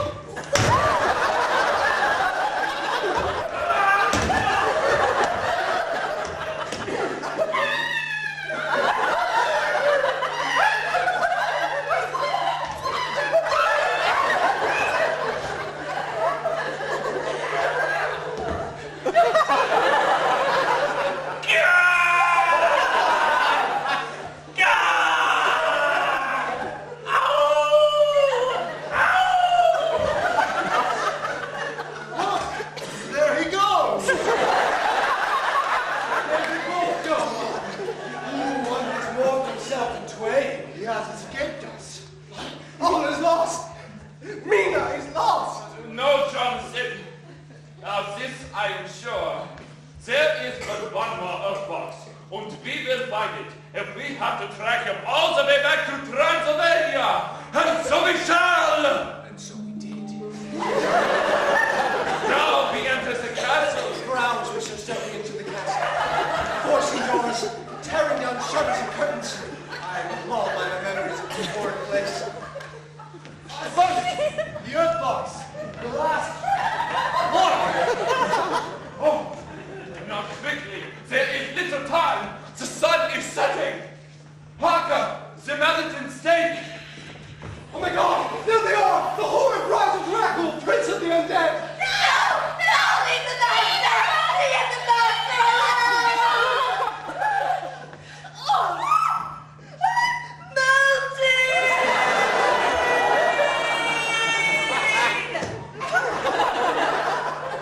Now, Parker, for God's sake, hurry. The sun. It's almost gone. The sun is almost gone.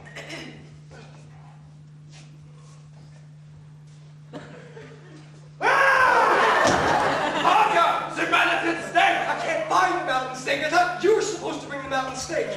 Well, the Meliton stake must be somewhere backstage. I mean, around the backstage of the castle. In the wing of the castle. Which wing?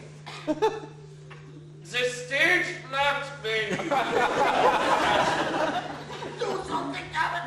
Do something! I will hit him with a crowbar. Shit, man, not a crowbar! You cannot kill me with your crowbar. Your cutie bar of crowbar. One of the bridesmaids have taken the mountain snake to the stage right wing of the castle. I believe she's been converted to the good side of the force. Yes, she has. Here she comes. May the force be with you. Here. Oh, Now, Arthur. Jonathan. Now. Ow! Sorry. Do it yourself.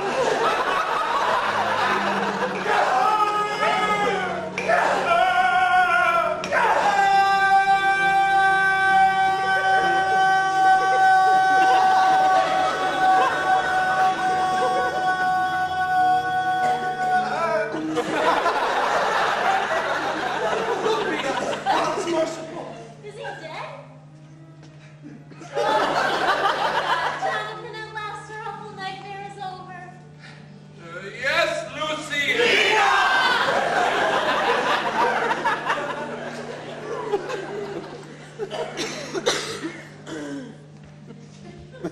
At last, our awful nightmare is over.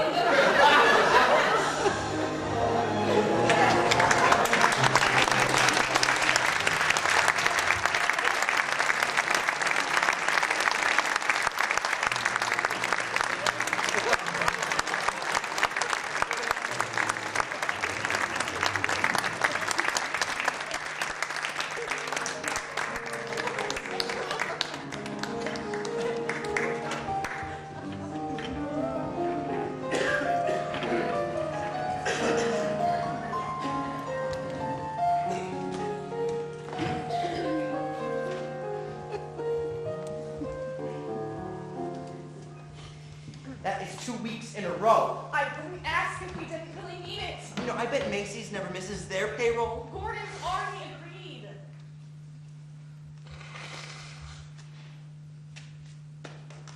Do you have any idea when we might be getting paid? I don't know. And after tonight, I wouldn't bet Dracul, Prince of the Undead, is going to bail us out either. But at least this will give me enough cash to pay the actors so equity won't shut us down. 67. 67 years. Jeez. It could have been worse. Quit it. Nobody died. I thought it was pretty funny when Richfield went after Tyler with that crowbar. Yeah, pretty funny. Don't worry about it, Gordon. It was only one performance. We'll sort out the technical issues. Next time, the actors will remember their props, and Richfield might actually remember some of the right names. Yeah. I thought I morphed my way out of that scene pretty well, don't you? No. It was supposed to be funny. I'm going to the party. You coming? In a minute. It's only a play, Gordon. Yeah. It's only a play. It's only a company of actors like Richfield and Daisy, who've been coming here since they were teenagers, and Angela, who has no other life. It's their home. Andy McAllister was out here tonight. He saw his first play in this theater in 1938. And tonight he brought his grandson to see his first play. It's a 67-year-old theater. I'm sorry, honey. It's pathetic. That's the only word for it. It's not just the script, the tech, the direction, everything. It's pathetic. He's pathetic. Gordon? Who else? Our artistic director. The Laughingstock of American theater. Can't wait for Hamlet. Vernon. Shh. Oh, that this too solid flesh would melt, thaw, and resolve itself into a dew. Or that the everlasting had not fixed his cannon against self-slaughter. Oh, God, how weary, stale, flat, and unprofitable seem to me all the uses of this world. Fie on it. Oh, fie. 'Tis an unweeded garden that grows to seed. Things rank and gross in nature possess it nearly. That it should come to this. But 2 months dead. Nay, not so much, not 2. So excellent a king that was to this Hyperion a satyr, so loving to my mother that he might not beteem the winds of heaven visit her face too roughly. It is not, nor it cannot come to good. But break my heart, for I must hold my tongue. Hail to your lordship. How do you think it's going? Not bad. Not so bad at all. Good. Oh, I forgot to tell you. Kisses on your opening, old friend. And you too, Vernon. Kisses on my own. Have you seen Mary? You know, you've been saying that for years, Daisy. Kisses on your opening. And perhaps you might think about just saying, break a leg or something. Why? Well, I mean, kisses on your opening.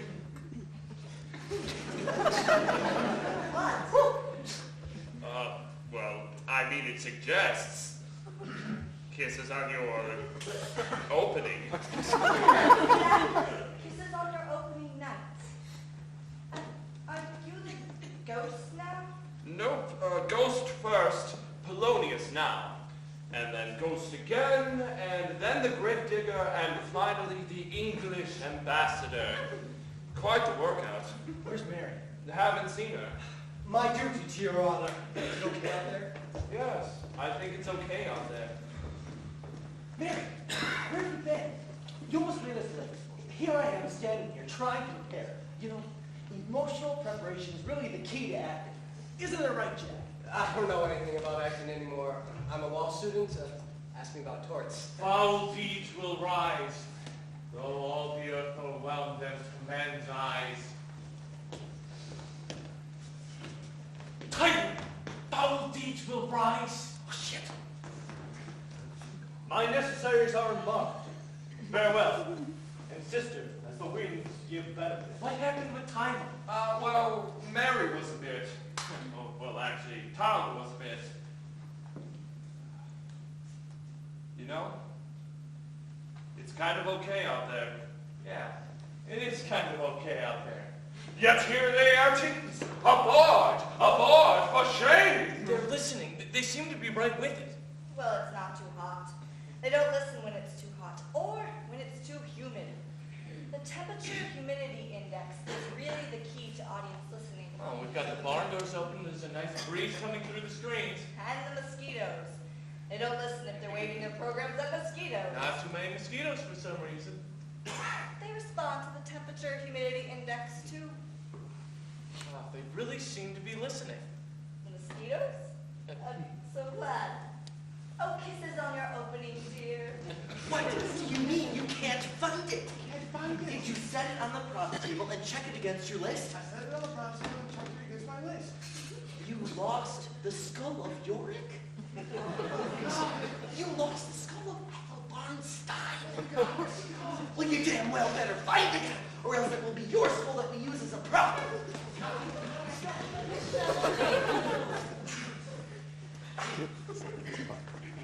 The air bites shrewdly. Oh, it is very cold. Thanks a lot, Mary. You make me late.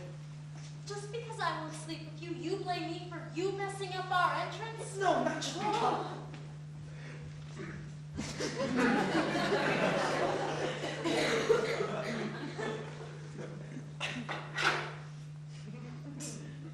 No.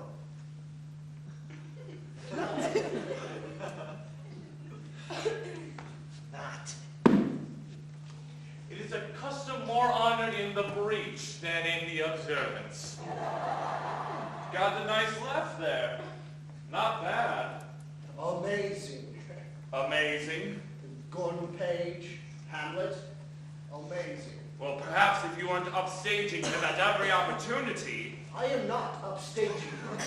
You played the last scene against the back wall, man. I do not. Gordon Page is Hamlet, and even I have to admit he's going to be okay. Yo, maybe better than okay. Yes, better than okay. Because the only thing he's trying to do out there is to tell a story, simply and honestly. And that's all I really want, you know? To sit in the dark and listen to stories. And the best we can ever do is just that. Tell them a good story. This is a good story. And the other thing they want is a nice temperature-humidity index. He has no damn business doing Hamlet. Even if I am upstaging.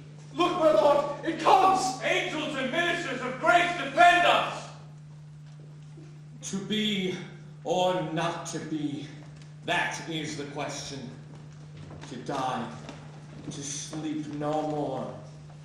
To die, to sleep, perchance to dream. Aye, there's the rub. The fair Ophelia, nymph in thy orisons, be all my sins remembered. Get thee to a nunnery. Why wouldst thou be a breeder of sinners?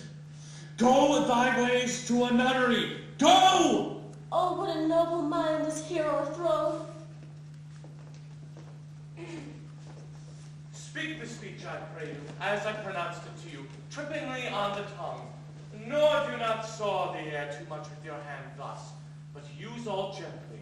Suit the action to the word to the action, with this special observance, that you o'erstep not the modesty of nature. For anything so overdone is from the purpose of playing, whose end both at the first and now was and is to hold as 'twere the mirror up to nature, to show virtue her own feature, scorn her own image, and the very age and body of the time his form and pressure. Go, make you ready. What ho, Horatio? Here, sweet lord, at your service. No? Well, then maybe you better give Gordon a little rewrite. Something along the lines of, alas, poor Yorick, I knew him Horatio before he lost his head. Does anyone know where the head is? Out the door and to your right. So you're still mad at me? I'm not mad. I made my entrance on time. Well, you cut it so damn close it broke my concentration. Concentration, preparation, and listening are the fundamentals. I could have maybe actually fallen in love with you for real, but you're always trying to do some bullshit actor guy thing on me. Bullshit actor guy thing? Oh, that's so smart. Bullshit actor guy. Did you just say? I've got to go prepare. Oh, from this day forth, my thoughts be bloody, or be nothing worth. Where is thy beauteous queen of Denmark? Henry, what about this? Very good, very creative. Why don't you show Gordon and see what he thinks? No! Find the skull! Bring me the skull of Ethelbarn's tonight! Gordon, I have to talk to you. I'm sorry if I'm interrupting your preparation or your concentration or something, but you know that scene in Act 5 you have with Richfield as the gravedigger and he's supposed to hand you the skull of Yorick? Well, he won't because I put the skull on the props table before a half hour and checked it off like I was supposed to on the pre-show prop checklist, but I went back to get it to put it in the trap that's supposed to be the grave, and it's gone. And I looked everywhere, and Henry's going to kill me because you can't use this cantaloupe, can you? I'm really, really sorry, but maybe you could work a line in there, something like, methinks I held the skull of Yorick once, and methought it looked at something like this melon.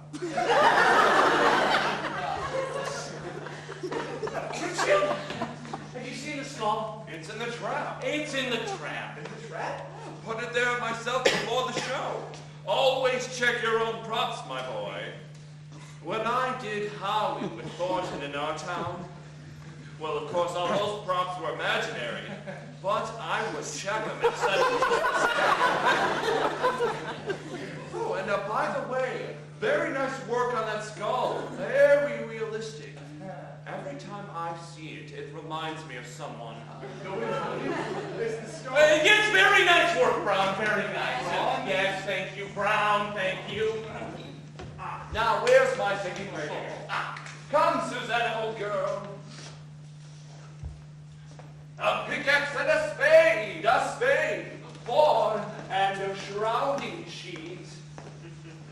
What are you doing back here? No cues while Richfield does this thing with the skull of Ethelbarn Stein. Here, some tea. Give you a boost for Act 5. Do you think I need a boost? No, I don't think you need a boost. How all occasions do inform against me was wonderful, very emotional. You were all choked out. I swallowed a mosquito. Oh, well, you're doing great out there. Don't let Vernon upstage you. And, Gordon, I better get back to the headset. Yeah. You've got cues coming up. Yeah.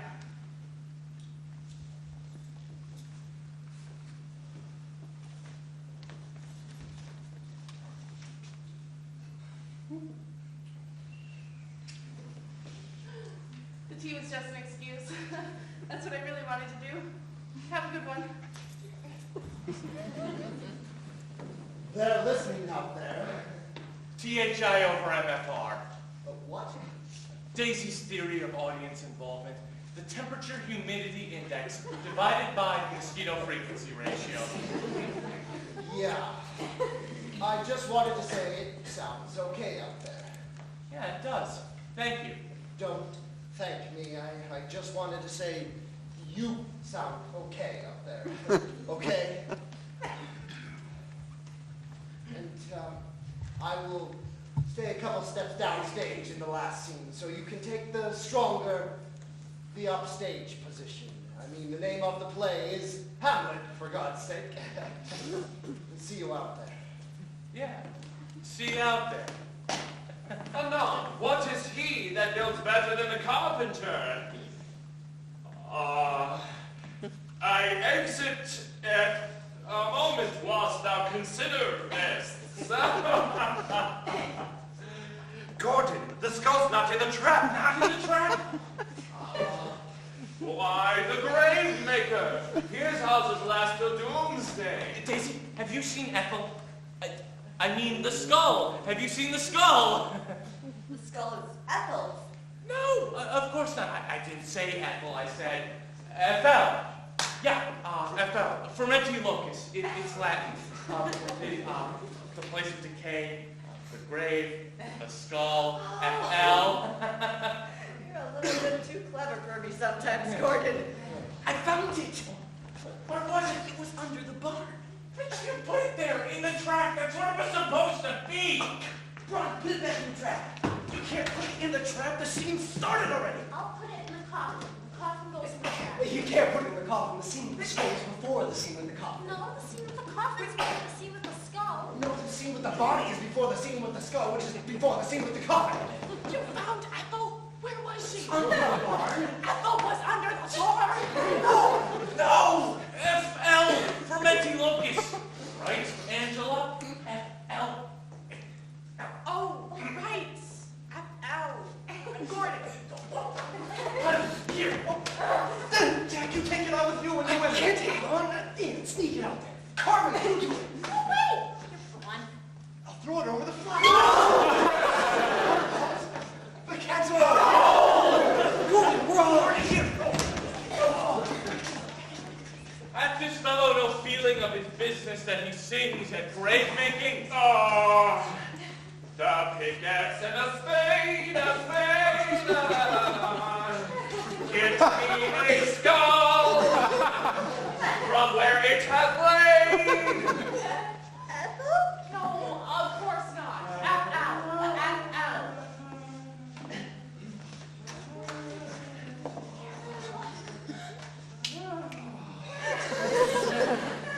This skull was once Yorick's skull, the king's jester. Skull is Ethel's, isn't it? Yes. Well, she always wanted to be in Hamlet. Is your head okay? Yeah. Is yours? Listen, what you said before about maybe falling in love. Did you mean it? Maybe. Yeah. Yeah. Me too. Maybe. Time. Get your ass on stage. We've got an entrance here. Have a good day. Thanks.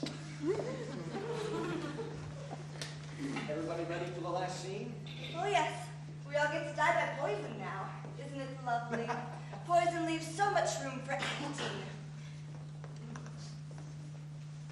Lay her in the earth, and from her fair and unpolluted flesh, let violet spring.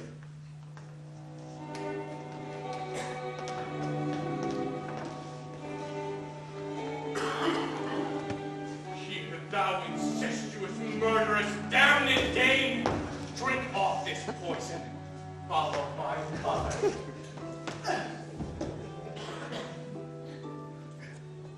He's justly served. Forgive me, noble Hamlet. Heaven make me free. I follow thee. I am dead, Horatio.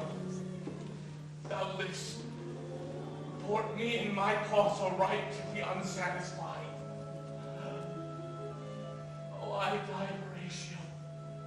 The potent poison quite o'ergrows The rest is silence. Now cracks the noble heart. Good night, sweet prince, and flights of angels sing thee to thy rest.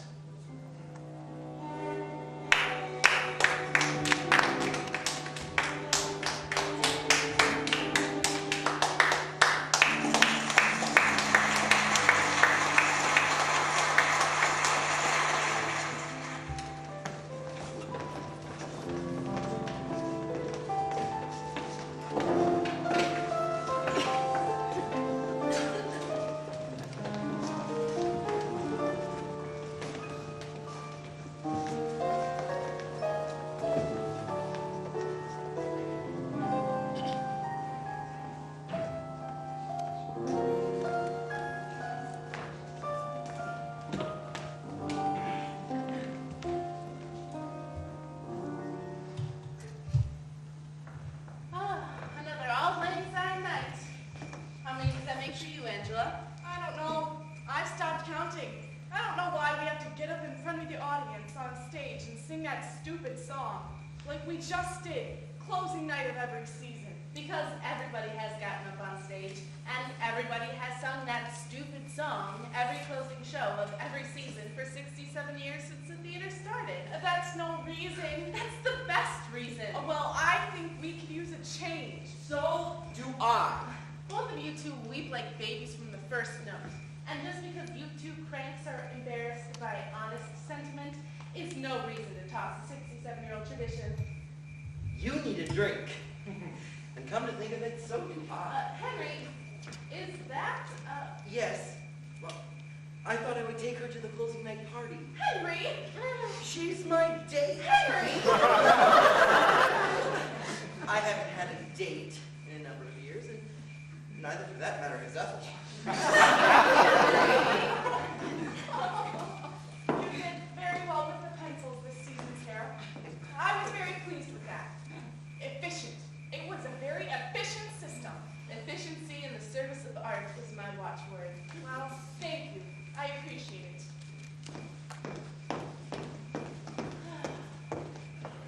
Gordon, you in here? Here. Caught me again. I just like to sit in the barn sometimes.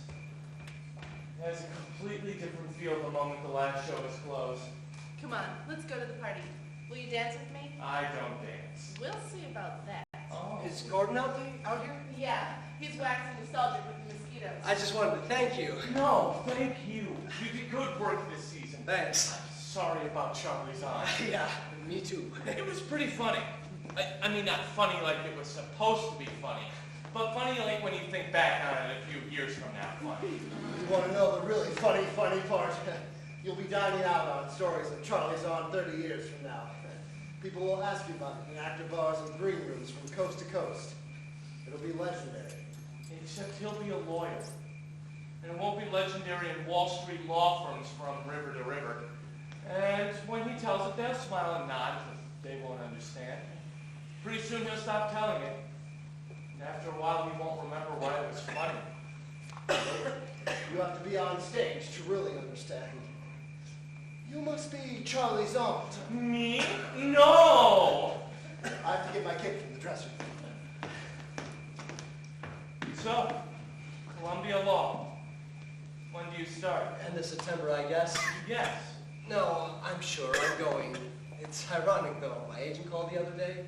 The Guthrie Theater wants to see me about a spot in the resident company. I told him I wasn't interested. Started school. Right. Might be fun to audition, though. I'd probably get it now. I can't do it. Probably. Probably. Hey, I just had a thought. Columbia might be able to defer my enrollment for a year, and it'd really be fun to be part of the company again. You know, this summer, Charlie's aunt or not has been pretty incredible. What do you think about that, to deferring my enrollment? Hey, do you think there's a part from Horatio I can do for my audition? Yeah, sure, there's... Thanks, Gordon. Thanks for the advice. It was really helpful. And the summer. Thank you. You coming back into the party? In a minute.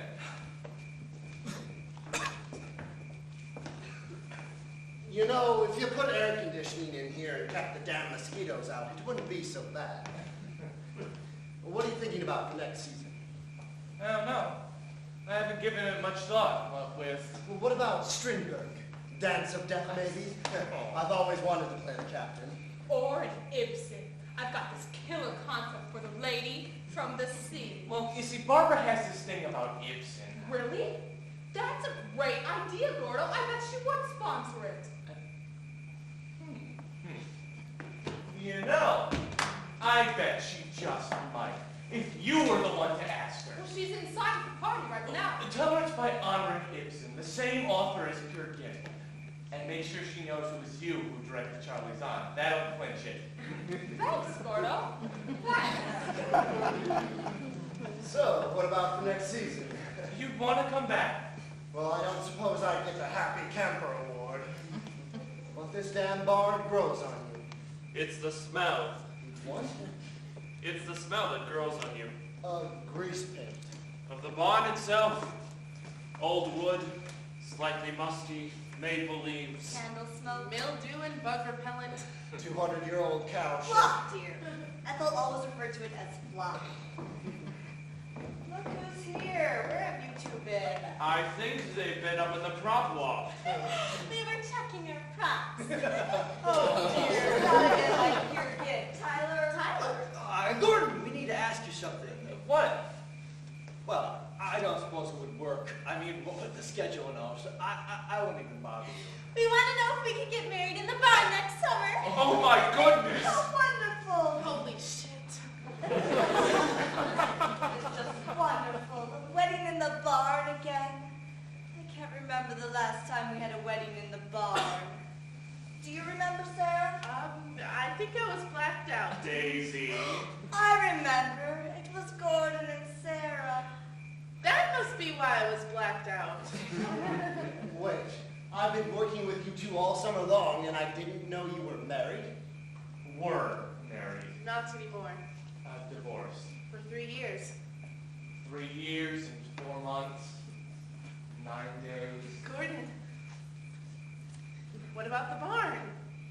Well, sure. I mean, if you can do it before the season or on a dark night. That's so cool. You are so cool for an old guy, really. Well, only if it works with the schedule. We can't interfere with the schedule. Shut up, honey. Kiss me. Wow, amazing, Tyler. You know, just a few days ago, we watched you morph into a bat, and here you are morphing into a married man. And that is like, wow, really amazing for those of us who know you. Let's go dance. Yes, let's go dance, Richfield. And you too, Vernon. Oh, flop. You've been counting. Yep. What's this? Gin and tonic. You like gin and tonic. And what's that? Diet Coke. I like Diet Coke. Really? Really? It's been Diet Coke all summer. Well, mostly, anyway. Then why? Because then I'd have to talk about it. And then I'd have to talk about... And I couldn't. You sorry you brought me back this summer? No. Are you sorry you came back? No. Can I come back next summer? Yes. Thank you. Gordon, Gordon, I think I have some news for you. I've been toting things up. Closing night party, and Angela's still toting things up in the woodshed. And I think I have all the receipts in, or at least those that aren't wadded up in the back pockets of Henry's jeans, that he'll send me in December to be reimbursed, but I won't because it'll be too late. And I think we are actually remarkably going to end this season with a small surplus. How much? Well, I've left in a contingency, of course. For those wadded up receipts in the back pockets of my jeans. No, but minus the contingency, it comes out to be $106.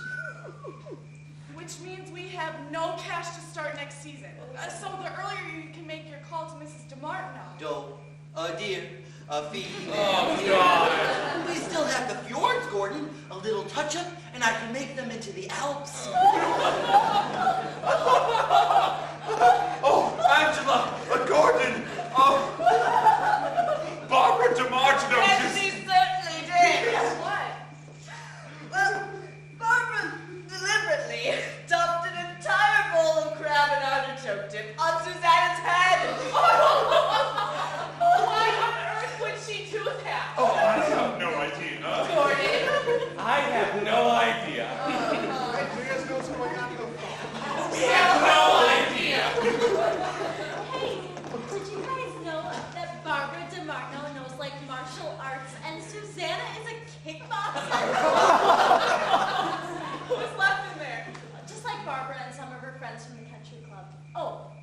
Susanna, but Susanna looks like way skanking yet.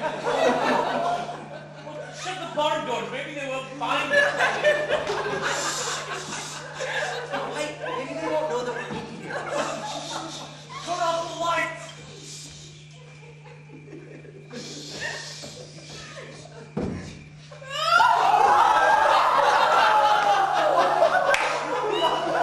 Oh, Susanna. Don't you grapple me! Wow, what an amazing end to an amazing summer. Yeah, totally amazing. Tea is It was great. I think I slept maybe 3 hours all season. And I'm going to stay in touch with everybody, the whole company. You're like my family now. I'm going to write, email everybody all the time. We all will, I know it. You won't, you know. Vernon. Well, she won't write everybody, and everybody won't write back. You know that. Of course I know that. But it's Auld Lang Syne night, and I certainly wouldn't say that. It's just the first job. What do you mean? He means that the first time you do this, it's so intense that the people you work with become your entire world. And it seems impossible you all won't remain that close forever. But you don't. Well, you'll stay close to some. Run into others from time to time at an audition. But it isn't the same. And you'll learn that when you find yourself at another theater trying to make plays, and what you really do is make another little temporary family, which is, after all, what brought you into the business to begin with. It's why we sing the song. What does Auld Lang Syne mean anyway? Well, I've always thought that old Mr. Lang had a sign. Old Mr. Lang had a sign. Like old MacDonald had a farm.